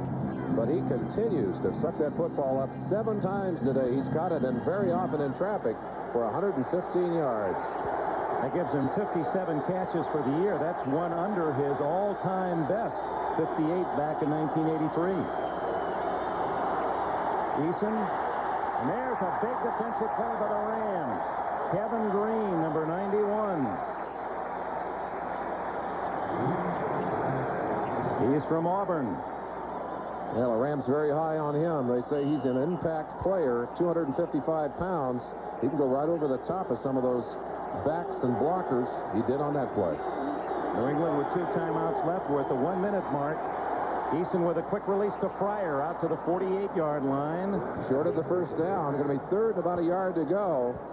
Got to wonder here if Eason may have to run the football to pick up the first down. More importantly, using a lot of time. They didn't spend the time out there. They've got 2 left. They need a touchdown. Field goal does them nothing. Eason. Oh, wide open is Beatty on the sidelines, and out of bounds he goes at the 30, but a flag is down. I think he may have been over the line of scrimmage when he threw that football. Yep, that's the call, the legal forward pass.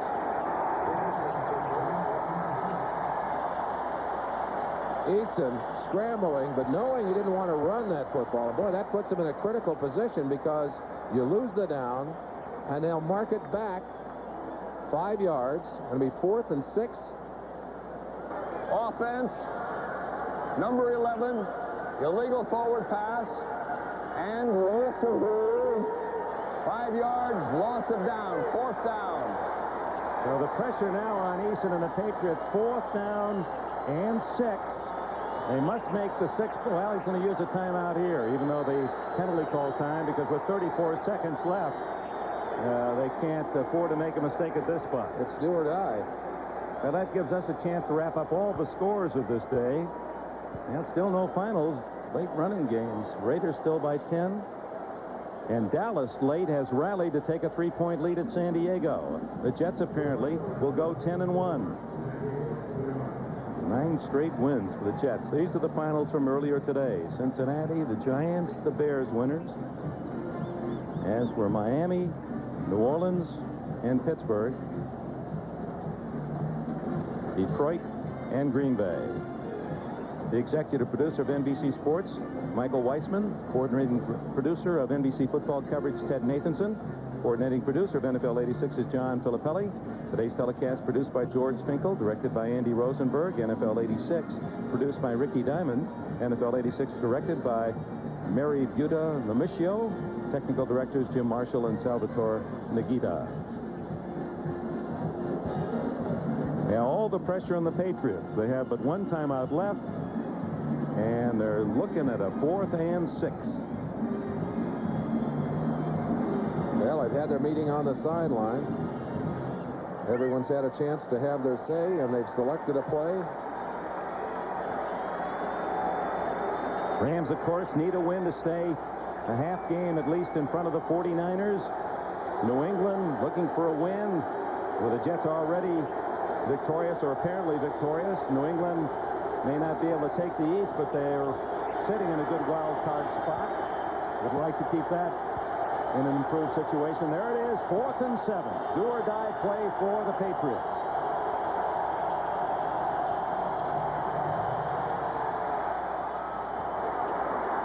It's going to come down to a mark.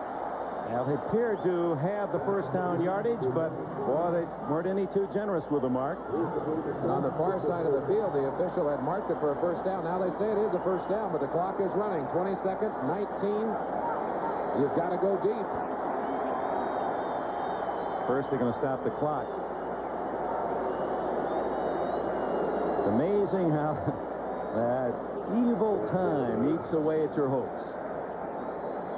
We showed you the stat that talked about how tough the Rams have been when they had the lead in the 3rd quarter, and talked about how hard it is to get a shot at them, because they'll control the football offensively with the running game, and then defensively, they're not going to give you anything easy. They make you earn it. They make you work your way down the field, both of which eats away at that clock, and this is the result.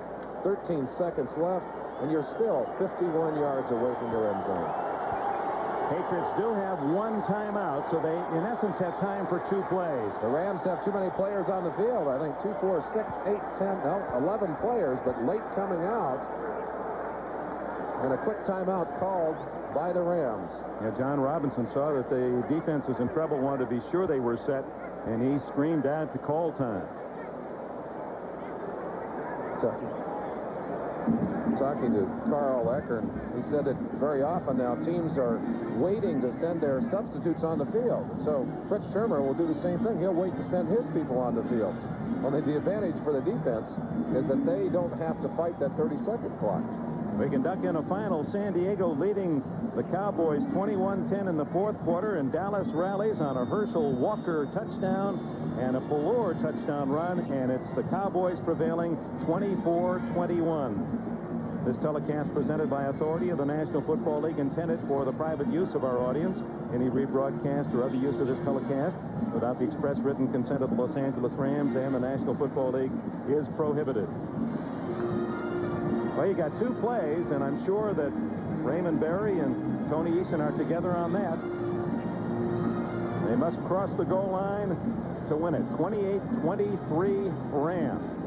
On a day when Jim Everett debuted as a Ram quarterback, very impressively. 3 touchdown passes. Dick, I was just wondering who would want to replay this game, but I'm sure that everyone who watched young Jim Everett play in college, who's rooted for him, and all the fans here who have waited for his debut will remember this day with special fondness.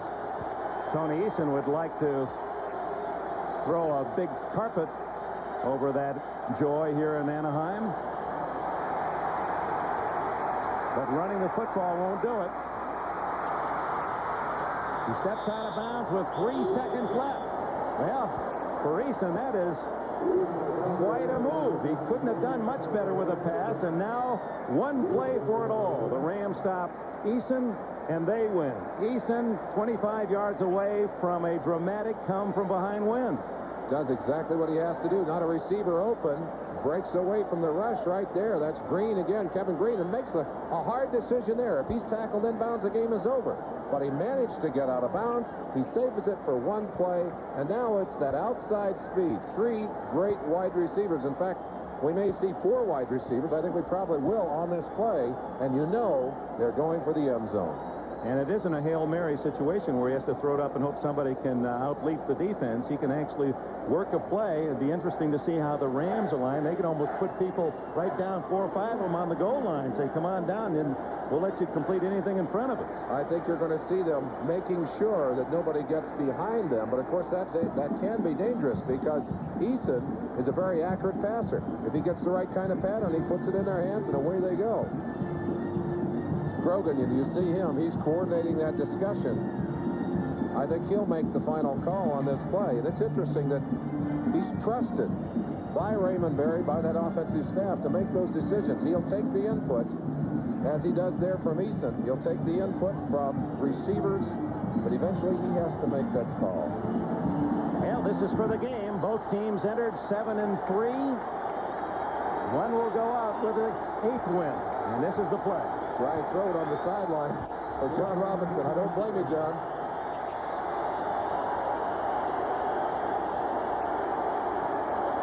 Look how deep they are. There they are, backing off, almost to the end line.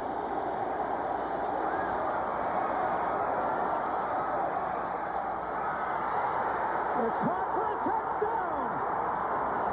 Irving Fryer gets the touchdown, and New England wins. Oh, my.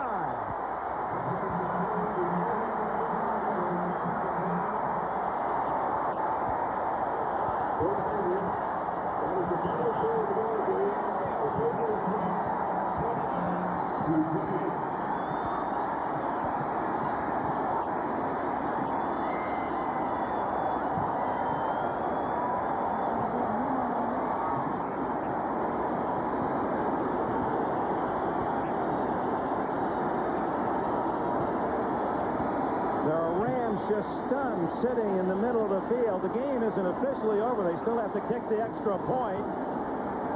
For most of this game, until that final play, that was your most valuable player. But that is the man who really is the most valuable player because his team has just won. Tony Eason is our Budweiser MVP. Budweiser will make a contribution to the United Way on behalf of all the MVPs in today's games.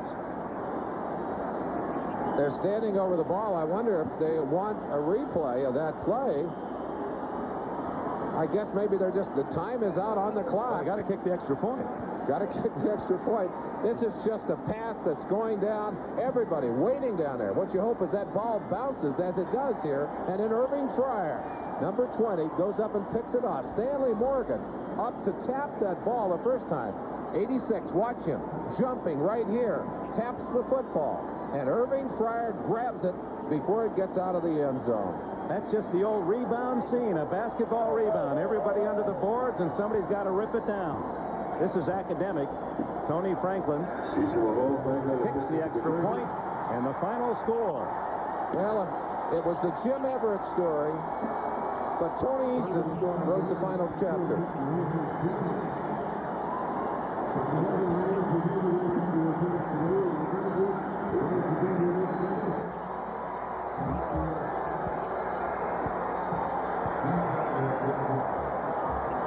The swing of the emotions. Raymond Berry takes home a surprise win. Tony Eason on the final play on the rebound catch. Stanley Morgan to Irving Fryer. Fryer, who had made 3 mistakes in the game, 2 fumbles, but he's the right man, the right spot, trailing the play. Keeps himself in bounds, and New England goes home 30-28 a winner. For Merlin Olsen, Dick Enbert, stay tuned for Our House.